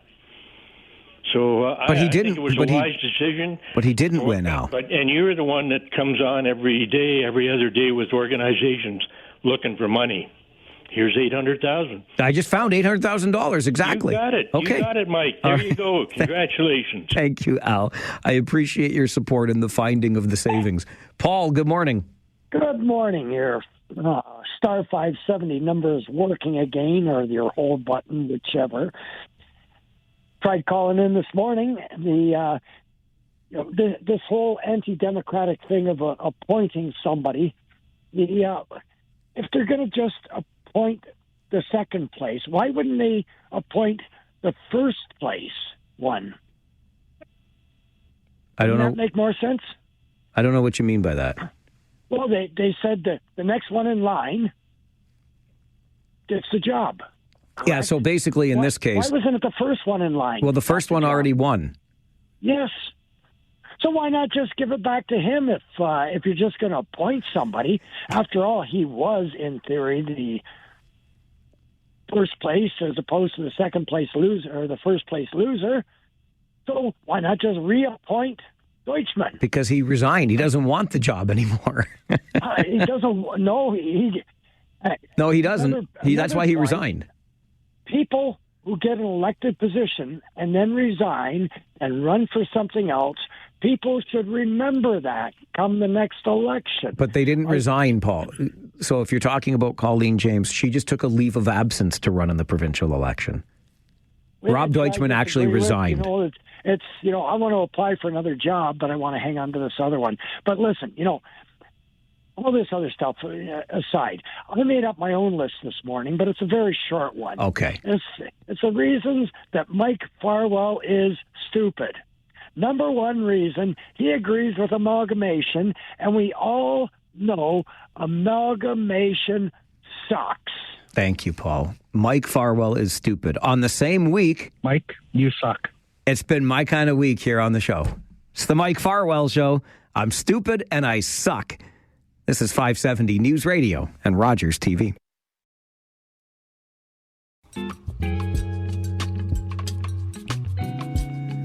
Just finishing up the design of my new business card. Mike Farwell, talk show host. I'm stupid and I suck. I think it's got a pretty good ring to it. I don't know how well it's going to go over in a job interview if I start handing that out as, self-promotion. But nonetheless, we went from a day during which the President of the United States was called less than intelligent. Now, it's not in my habit to agree with the Wall Street Journal. But, Donald, they point out that even though you're a very smart guy, this is a very dumb thing to do. So the President of the United States is dumb. I am stupid. And the tariff war has begun between Canada and the United States. We might get a reprieve already. There's some rumblings of the announcement from President Trump later today. Who knows? But what we do know is that we're here right now with people's intelligence being questioned left and right, with tariffs being applied to Canadian goods, and now Canada applying tariffs of their own. And maybe you've got questions. Maybe you've got thoughts.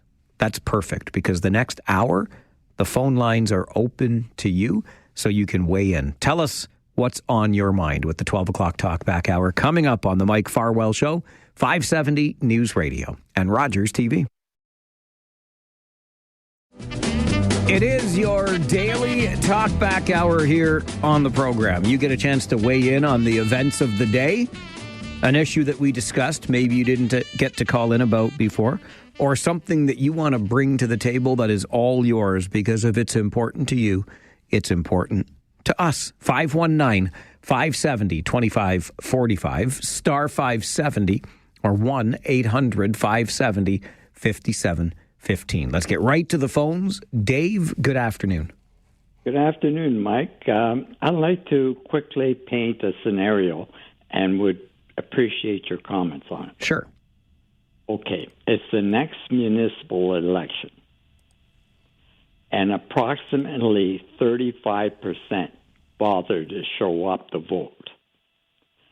And the appointee on regional council gets elected by that 35% of the available voters. And the city of Kitchener refuses to fill the vacant position on the planning department that he vacated. What's your comments on that scenario? If the city doesn't fill the urban planning position that Matt Rodriguez has left?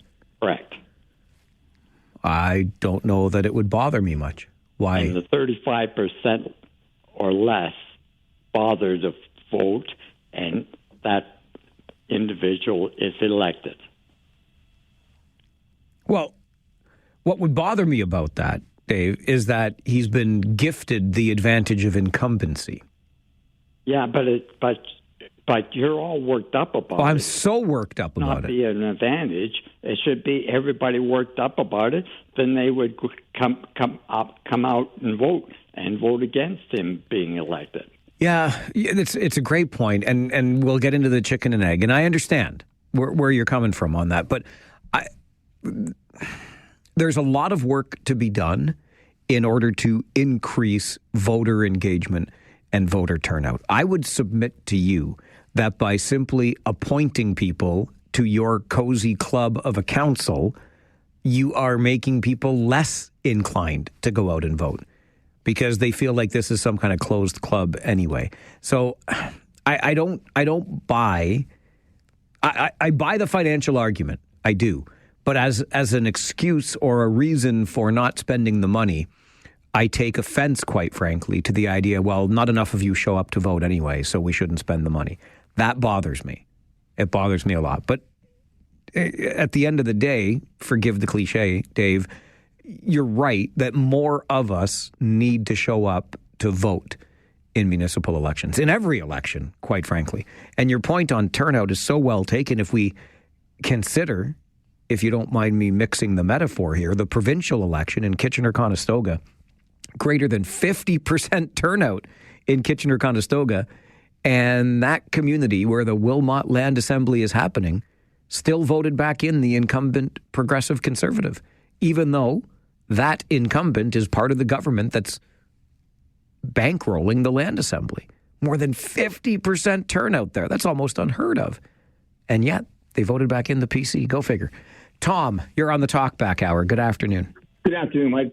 First of all, I agree with that because I don't even think you would see that in a provincial election if one of the candidates all of a sudden resigns their position.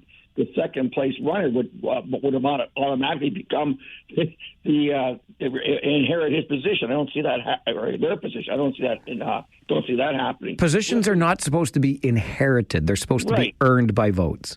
Right, exactly. So to me, it's just wrong. My second point is, with all this stuff that's going on and with these tariff wars, and I'm not sure why this hasn't come up with all the illegal guns entering Canada from the U.S. Why haven't our Canadian negotiators that brought this to the point where to Mr. Trump or his people on his side of the border there, why you say, we're doing our part. We'd like to see you do your part with the enforcing the illegal guns coming into Canada. I think that would be an excellent idea, Tom. It's come up before on the show, but kind of just in passing. By all means, dear President Trump, please end the illegal flow of guns across the border. Scott, good afternoon. You're on the Talkback Hour. Hey, I got to comment on this appointment here. I do agree with that Paul guy. You're tight with Vermanovic and counselors and stuff like that. I'm really surprised that you didn't actually reach out and get somebody on air that we could have all asked, or you could ask, and we could have all weighed in on it rather than kind of sitting back in the weeds. And well, we know what the answer is, Scott. Right? They've made it clear that they don't want to spend the $800,000. I see. Well, I would have held your feet to the fire. Maybe get somebody on. Well, I promise you, somebody will be on Friday morning. All right. Well, let's see. Then press them like you're talking big. Then Friday morning, let's press them big and be kind of snotty instead of tissue in the wind. Okay, Scott. Thanks for the analysis. I love the feedback I'm getting on the show this week. It's really informative and helpful. Paul, good afternoon. Listen, I'm sorry. I didn't mean to say stupid. Well, you said it. Yeah, I didn't mean to, and I'm sorry. What I meant to say is Mike Farwell, like amalgamation, sucks. Sorry, I said stupid instead of sucks. That's quite all right, Paul. I am both, actually. I am both sucky and stupid. No, hey, you agree with me that there should have been a vote, so you got to be on the right track. So I got one more thing to say. Okay. Go Canadians! Oh, my gosh. Why? Second time today somebody's tried to pull that trick on me. Mike, you suck. That is the team that shall not be named. They don't get brought up on this show. Unless you mean go Canadians as in Canada. We as Canadians are united against Donald Trump. Your Talkback Hour continues. This is the Mike Farwell Show, 570 News Radio and Rogers TV.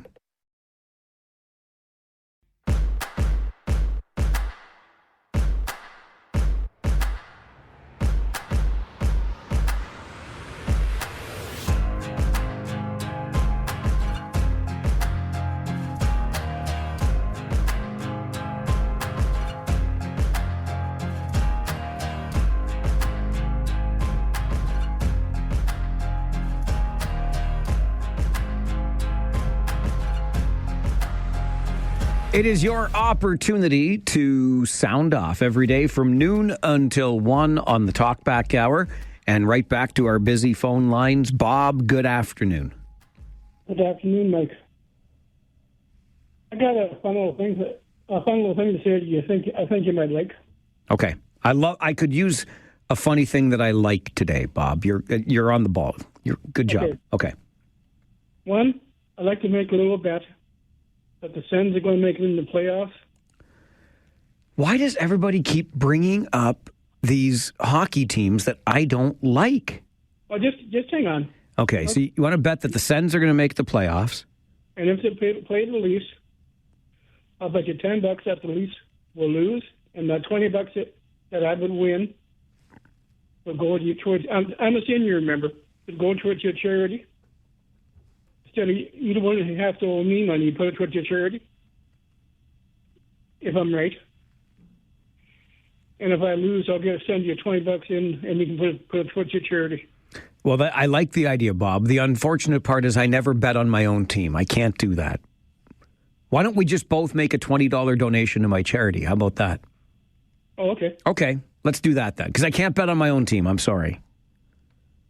And you kind of misquoted Justin. He didn't say that Trump was dumb. He thought the tariffs was dumb. Are you sure about that? Yeah. Okay, let's just listen to this. Hang on. Now, it's not in my habit to agree with the Wall Street Journal. But Donald, they point out that even though you're a very smart guy, this is a very dumb thing to do. It's a very dumb thing to do. It's a very unintelligent thing. I think he's saying the president's dumb. No, he says the idea is dumb. You can be smart and have a dumb idea every now and then. Okay. You know what? I'll take that too. As I told a coworker earlier today, I could have kept talking about Brett Kissel. Instead, I decided to talk about Donald Trump. I'm a smart guy. I had a dumb idea one day. I want a talk show. And then you just get insulted all week. Sophia, good afternoon. Yes, good afternoon. I not agree with your friend, so you tell you bad words. I agree, so you are very smart, and lots of people in our area very happy about election. We need here election. Enough this local government people robbed us, lying us, do us, taxpayer, bad things. Also, they lying about the injection site. So they save people. Why they not give the investigation from Kane? They have narcotics. So this narcotics kill lots of young people our area. If my child be die, so I be took this people, government, to the court for this injection site. So everybody know from Kane they have what they do. Enough is enough. We need election. A lot of people everywhere tell. Thank you. So you move this program. Thank you very much. Thank you, Sophia. So I think I caught most of it. She's appreciative of the program. And I think Sophia said she doesn't think I'm stupid, which is great. I mean, I'm feeling better by the minute here, but we need an election. We just had the provincial election. I do not disagree that we need a federal election as quickly after March the 9th as we possibly can, because as was pointed out to me earlier today, and I reference March the 9th because that's the day of the Liberal Leadership Convention. So by the end of the day, Sunday, we'll have a new Liberal leader who will automatically be the Prime Minister for the length of time from the end of the Liberal Leadership Convention until the next federal election. And that should not be a long time, because I don't think that you should just get to be the Prime Minister based on the popularity contest within the Liberal Party itself, right? So let's get to the polls then and let Canadians decide if you are the kind of person they want as their leader of their federal parliament in an open and fair election. Let's do that as quickly as we can. Phil, you're on the Talkback Hour. Good afternoon. Good afternoon. I'm calling from the boardwalk behind some massive snowbanks. When are you going to shovel these things, my friends? There's a bylaw, you know. You can't just leave this 20-foot snowbanks everywhere. I'm trying to park a Ford Escape, and like you're saying earlier, old guys like us backing into these spots. I used to have a truck license. I can't even park a Ford Escape anymore. I'm pathetic. My first part, a huge shout-out to the fourth floor of the KW Hospital. 91, 93, 95, our 3 children were born. 3 weeks ago, our first grandchild was born up there. Amazing staff. Never, year after year, decade after decade, Liberals, Conservatives, doesn't matter who's running the healthcare of the province, the people in those hospitals do excellent, excellent work. So huge shout out to them. My rant will be, I miss really good political speakers. I miss Barack Obama's speeches because he spoke so eloquently. Right now, I'm really getting tired of what is like 1970s wrestlers' rants about toboggans and bobsleds and going toe-to-toe and analogies that make no sense. I really miss good, coherent political speeches where it's well-written, well thought out, no ranting, no, I'm going to do this and folks and stuff. Just tell me what you're going to do up front in coherent sentences. Thanks, Phil. Really appreciate the call. I found myself lamenting that last Friday, when we witnessed what we witnessed in the Oval Office between President Trump and President Zelensky. What happened to the people that we held in such high regard with so much esteem? The statesman-like qualities that they possessed. What happened to that? I agree. And it's interesting that Phil talks about the healthcare and the people working at Grand River Hospital, no matter which provincial government in charge, Liberal, Conservative, whatever, 91, 93, 95, the years Phil's kids were born, the NDP was in charge of this province's government at the time. It's your 12 o'clock Talkback Hour here on the Mike Farwell Show. How quickly we forget. Ontario still wants to forget that 5 years. This is 570 News Radio and Rogers TV.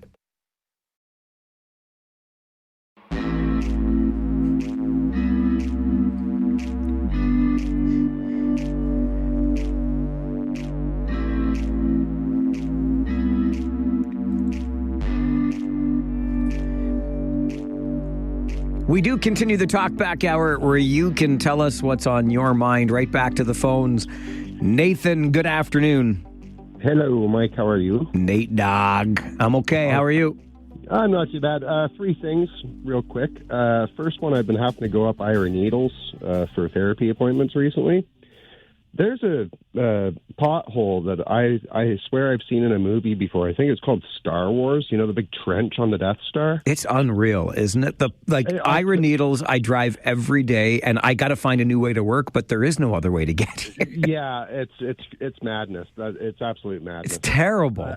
Number 2, I noticed the bumper music has changed today, and just wondering if all Request Fridays will still be in effect. I have fought until my last breath, and yes, all Request Fridays will still be in effect because we're going to need that after filling our ears with whatever we're filling them with today. Yeah, it's kind of generic. I get it, though. It's a corporate decision, probably. And then thirdly, I filled out some paperwork online today to become a candidate for the Green Party. Well, best of luck with that pursuit. Yeah, I'm not expecting too much from it, but I'd like to give a little more back to the community. Well, just do me a favor, Nathan. When you do, or if you are successful in becoming a candidate, don't drop out 2/3 of the way or 7/8 of the way through the race and endorse the NDP, okay? That was part of my reasoning for doing this, because I think they have to have some more members with some integrity on that party. All right, well, best of luck. Thank you, sir. Thanks, Nathan. Good to hear from you today. I want to complain about Ira Needles Boulevard, but there's no point, because it's been a disaster of a road since it was first conceived, and they built it as 2 lanes when everybody said that's not going to move the traffic, and then they went to 4 well ahead of schedule, and it's a potholed mess. Your open line talkback hour continues right after this update from the 570 News Center. This is the Mike Farwell Show, 570 News Radio and Rogers TV. I am so excited to see this next name on my phone line today. Rob Deutschman. Good afternoon. Hey, Michael, how are you? Well, I don't know. I'm getting... You getting bruised by these comments? Yes. Your old-time callers are kind of throwing you under the bus. They are having a field day with me, Rob, this week. Holy Moses. Listen, I just wanted to... I'm not going to talk to you about process, because I actually agree with what the region's doing, so I'm not calling to discuss that. Can you tell me why you agree?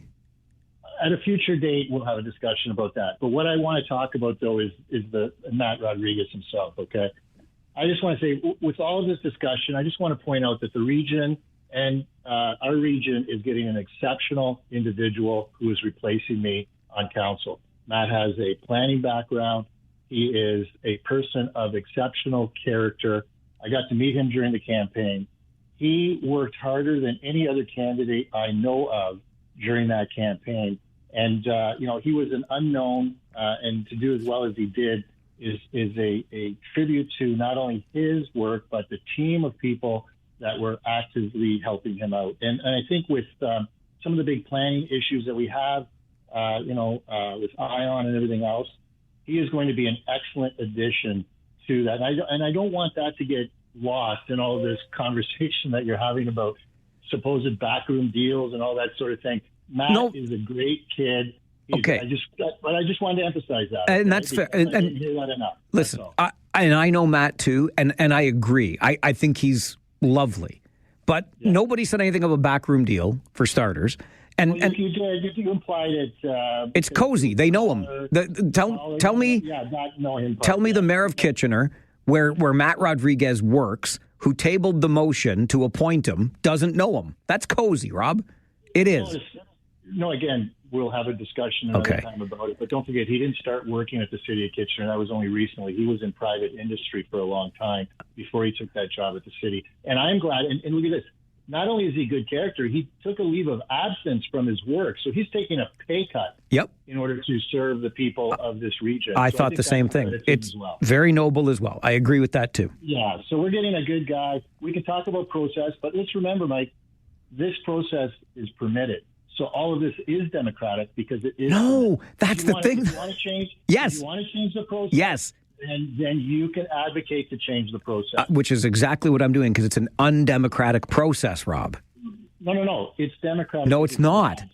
No, it's undemocratic to you, but it's democratic under the law. And I, as a lawyer, I'm concerned about the law and take that very seriously. Fair enough. Okay. We'll have future discussions, I think. I can't wait. Thanks, Rob. Take care, bye. You too, bye. The guy that drops the grenade into the show this week. No, look. Okay. I, first and foremost, support and admire what Rob Deutschman did, resigning his seat before running provincially. I think that's the approach that should be taken. And then if you want the seat back, you compete for it in a by-election. And Rob is right. And I've been thinking about this. That's why I haven't been dropping Matt Rodriguez's name a whole lot, because I don't want this to become in any way connected to him as a bad candidate or a bad representative. Because I do think Matt is a terrific guy. But that doesn't matter if I think he's a terrific guy or I think he would make a good representative. What matters is that you, as a voter in Kitchener, get the chance to vote for him. And I know what Rob is saying, that this is allowed under the law, i.e. the Municipal Act, provincially right now, but it shouldn't be. This is undemocratic. You don't get to just appoint somebody to a council position. You have to be elected to that position. No matter how good a guy Matt is, no matter how many votes he got 2.5 years ago, you don't just get to plunk him in there. I got a text from a buddy not 30 minutes ago, said, you know what you should do? You should say on the air that you're appointing me to council. Rob, you're in. Not Rob Deutschman, another buddy named Rob who texted me. Why don't we just say that then? Because I'll vouch for this Rob too and tell you what a great guy he is. He should be your next council representative. You see how that sounds? It's not up to me. It's not up to council. It's up to voters. No matter how many show up at the by-election, it's up to the voters. And that's where I get frustrated. The fact that it's legally allowed is undemocratic, in my opinion. The legislation allows for an undemocratic process to play out. That's wrong. It's wrong. That's all. Terry, Talkback Hour. Good afternoon. Hey, good afternoon, Mike. Uncle Donald and Elon are good buddies, right? Elon Musk? Yeah, they sure are. Why? Maybe Elon Musk should land in one of his rockets and he can shoot Uncle Donald up to Mars and he can start a colony up there. He can run for president against Marvin the Martian from Looney Tunes. I like the Marvin the Martian reference. I got it. Well done. But anyway, Paul from Preston yesterday called in and he was bellyaching about Liberal Bob. Yeah. Liberal Bob is a legend on this radio station. He's probably the longest tenured caller. Oh, I don't know. Paul from Preston might be giving him a run for his money. I'm willing. I think I've been listening to this probably the last 20 years since they've had radio shows on here. And I'm willing to bet Paul or Liberal Bob's been on longer than Paul. But anyway, my suggestion to Paul is if you don't like what someone says on here or you don't like them, just turn the dial, man. Look at that. Hey, easy. I just solved the problem without even breaking a sweat. Tell people to turn the dial. Hang up on you. If you don't like someone, just turn the dial, man. There's hundreds of other radio stations out there. That's all I'm saying. Like, I don't know why you have to call in and bellyache and bitch about other people, but there's a solution. Anyway, Mike, have yourself a great day. All right, Terry. Thanks very much. And I've said the same thing before. I'm just giving Terry a hard time. It's true. If you don't like what you hear here, you can go listen to something else. But I hope that what you get here is so compelling and so unique. You know you can't get this anywhere else. And I do actually disagree with Terry on the general point here. The idea of a show like this is to hear different points of view. Quite frankly, I hope that you hear some people that make you say, I don't agree with I'm going to call in and I'm going to say that I don't agree with that because it's about sharing ideas. You get to share yours. I get to share mine. Our guests get to share theirs. It's a wonderful thing. It's a wonderful thing. So I don't care if you call in and bitch about somebody else. I mean, you don't have to make it personal, but if you disagree with their point of view, tell me. And more importantly, tell me why. Don't just say, I disagree with Liberal Bob because he's liberal. Tell me what you disagree with and then why you see it differently. It's a fantastic thing. We continue your Talkback Hour here on the Mike Farwell Show, 570 News Radio and Rogers TV.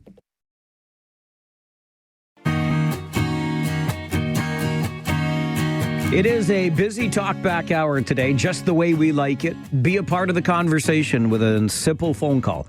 519-570-2545, star 570, or 1-800-570-5715. Right back to the phones we go. Ibrahim, good afternoon. Good afternoon, Mike. How are you doing? Good, thank you. Good. Just to the tariff thing, this is a comment, a quick comment. Whatever happened in this thing is, we shouldn't become complacent. Even this tariff thing is now, if we go back, it's the same it was before with the United States in business. But we got, I think, our lesson. So we have to be, smart in the future and diversify our economy. And the second, we should apply to European Union membership. So I think Europeans, they will be very happy Canada if they become members because we have a gas, we have oil, we can, offer them these things. And I think without any process, even they will accept, in my opinion. Hello? Yeah, I was just trying to get the last point. I think I missed part of it, Ibrahim. I'm sorry. Yeah, What club? What I was saying, we should apply with the European Union membership. So, because the European Union, they have a problem with the Russia, gas coming from there. So we shouldn't apply for EU membership. We should apply. We should. Yes, in my opinion. Okay. Yeah, the membership with the European Union. So I get it. No, Ibrahim, listen, thanks for the call. There's no question that we have to figure out ways to be more self-sufficient as an economy. Of that, there is no doubt, and there has been much said of late by people far smarter than I that we should have started doing this a long time ago, right? So, oh well, Pandora's box is open. Now we deal with it. Whether or not we apply for membership in the EU, I guess, remains to be seen. But Ibrahim thinks that would be a good idea. Grant, you are on the Talkback Hour. Good afternoon. Yeah, good afternoon. I agree with Mr. Terry. If you don't, I'll touch on three people. Yeah, if you don't like what you hear, you turn the volume down. And I can't remember this guy's name, but he likes ketchup, and he was saying when you were off that I like to make money, and someone called in and specified this guy's nuts. That would be Kyle. That's the whole point. I want to make more and more money. I like money. I love money. He loves money. Yeah, nothing wrong with that. Nothing wrong with that. That's right. And I get a kick out of listening to him, and I get a kick out of Paul because he goes on in lengthy detail. Yes, he does.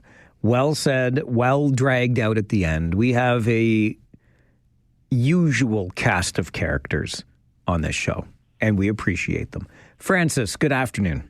Well, Mike, I just want to follow up. How did you make out with that mailbox that you promised that person out in the country? Did you take my advice? Francis, the ground was still frozen, Francis. I couldn't do anything. Yeah, I couldn't do anything. Yeah, but what about the pail with the mailbox? When the plow goes by, you put it in the area that's open. That's right. Yeah. God bless. God bless you too, Francis. Thanks for the call. Yeah, we had a call from a fellow in Baden, New Hamburg, very upset that the plow, in doing its winter work, had damaged his mailbox. I mean, I'm not sure why we couldn't relocate the mailbox to a slightly different place on the property, but nonetheless, promised to get out there and get him a new one fixed that afternoon. Ground's still frozen. Can't get the post hole digger in there, but we're going to keep working on it. We'll get somebody to help the man out with his mailbox. We can't have no mailbox, can we? Jim, good afternoon. Hi, Mike. Jim in Cambridge. Oh, Jim in Cambridge. How are you, sir? Hanging in there. I have a comment about turning the radio off. I think one of your former folks said that. I turn my radio. My car radio is always on 570, but on the weekends I turn it off when those guys in the States are talking about basketball and all those things that I have no concern about. I just wish that your station could put some Canadian content on, even music. Something would be better than finding out that some guy in a college basketball game hurt his little finger. That's just my comment, Mike. All right, Jim. Listen, I appreciate it, and I get it. It's not for everybody. As a bit of a radio geek, I always do enjoy listening to how other people, particularly our American cousins, do their shows and execute their radio shows. But I get it. And I've always found it curious that we've never figured out how to properly syndicate a sports talk show in this country. I can't remember one. I know there have been a couple of efforts to do an all-night sports talk thing, but for whatever reason, maybe we don't have enough interest beyond hockey. Where do you go? I don't know. Anyway, I think it's a fair point. And I'll add this to it, Jim. I've offered multiple times some additional weekend programming, but I think you get sick of me. So I don't want that to happen. I'm quite content with my 9 to 1 and other duties as assigned. We'll take a break, come back with more of your Talkback Hour. This is the Mike Farwell Show, 570 News Radio and Rogers TV. Final minutes together for us today. Now you know with Rob Snow from 1 until 3. Let's get to more phone calls on our Talkback Hour. Greg, good afternoon. Hi, Mike. Just a few quick questions for you. It's funny that Rob Deutschman called in because that's one thing I was wondering. What if he came knocking after unsuccessfully what he left for, and he says, okay, I want back in? He would have just about been in the mix, and if a by-election was called, is that how it would have worked? Yes, and I think that's absolutely fine. Go to the voters and see if they're willing to put you back in the seat. Yeah, but it was the existing council that would have said, like, well, hang on, we don't go that way. So if they really wanted them, they could have went that way. Like, I'm just wondering if, who had the actual, like, there could be maybe some power behind the scenes to how that's played out. Council has too much power in this regard, as far as I'm concerned. They should not be able to appoint a new member. Okay. And just quickly now on the Trudeau thing. It's okay, so he's stepping down. At any point during the announcement of it versus the time, could he say, like, hang on, no, I can change my mind? Like, was there something binding to this? Or if all of a sudden just, could it be changed his mind? I don't think anymore, Greg. That barn door is too wide open. The leadership campaign is well underway. People have paid hundreds of thousands of dollars. So, I just wonder if there was, at any point, could it be because, like, all that he's doing right now, and then it's all going to come to an end, and then all of a sudden Trump is somebody else's problem, and it just seems a bit awkward that way. And then, so what, he just goes back to a regular member of parliament of his own area. Is that it? That's correct. Okay, good for today. Thanks. All right, Greg, thanks. Glad to hear from you. Glad I could help out answer those questions. Bob, good afternoon. Hey, Mikey, we're back again. Hey, Robert. From all us senior citizens, including Paul and Bill and all those guys, we're probably closer to 80 than 60. When we say something like stupid, we mean that as terms of endearment. because to all us seniors out there, Mikey, you are our crazy, stupid nephew that knows it all, and he's got something to say about everything. That's me. We love him so much. He's got the perfect job.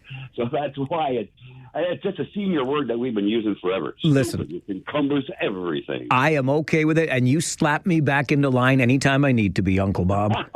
You betcha, little buddy. Thanks for the call.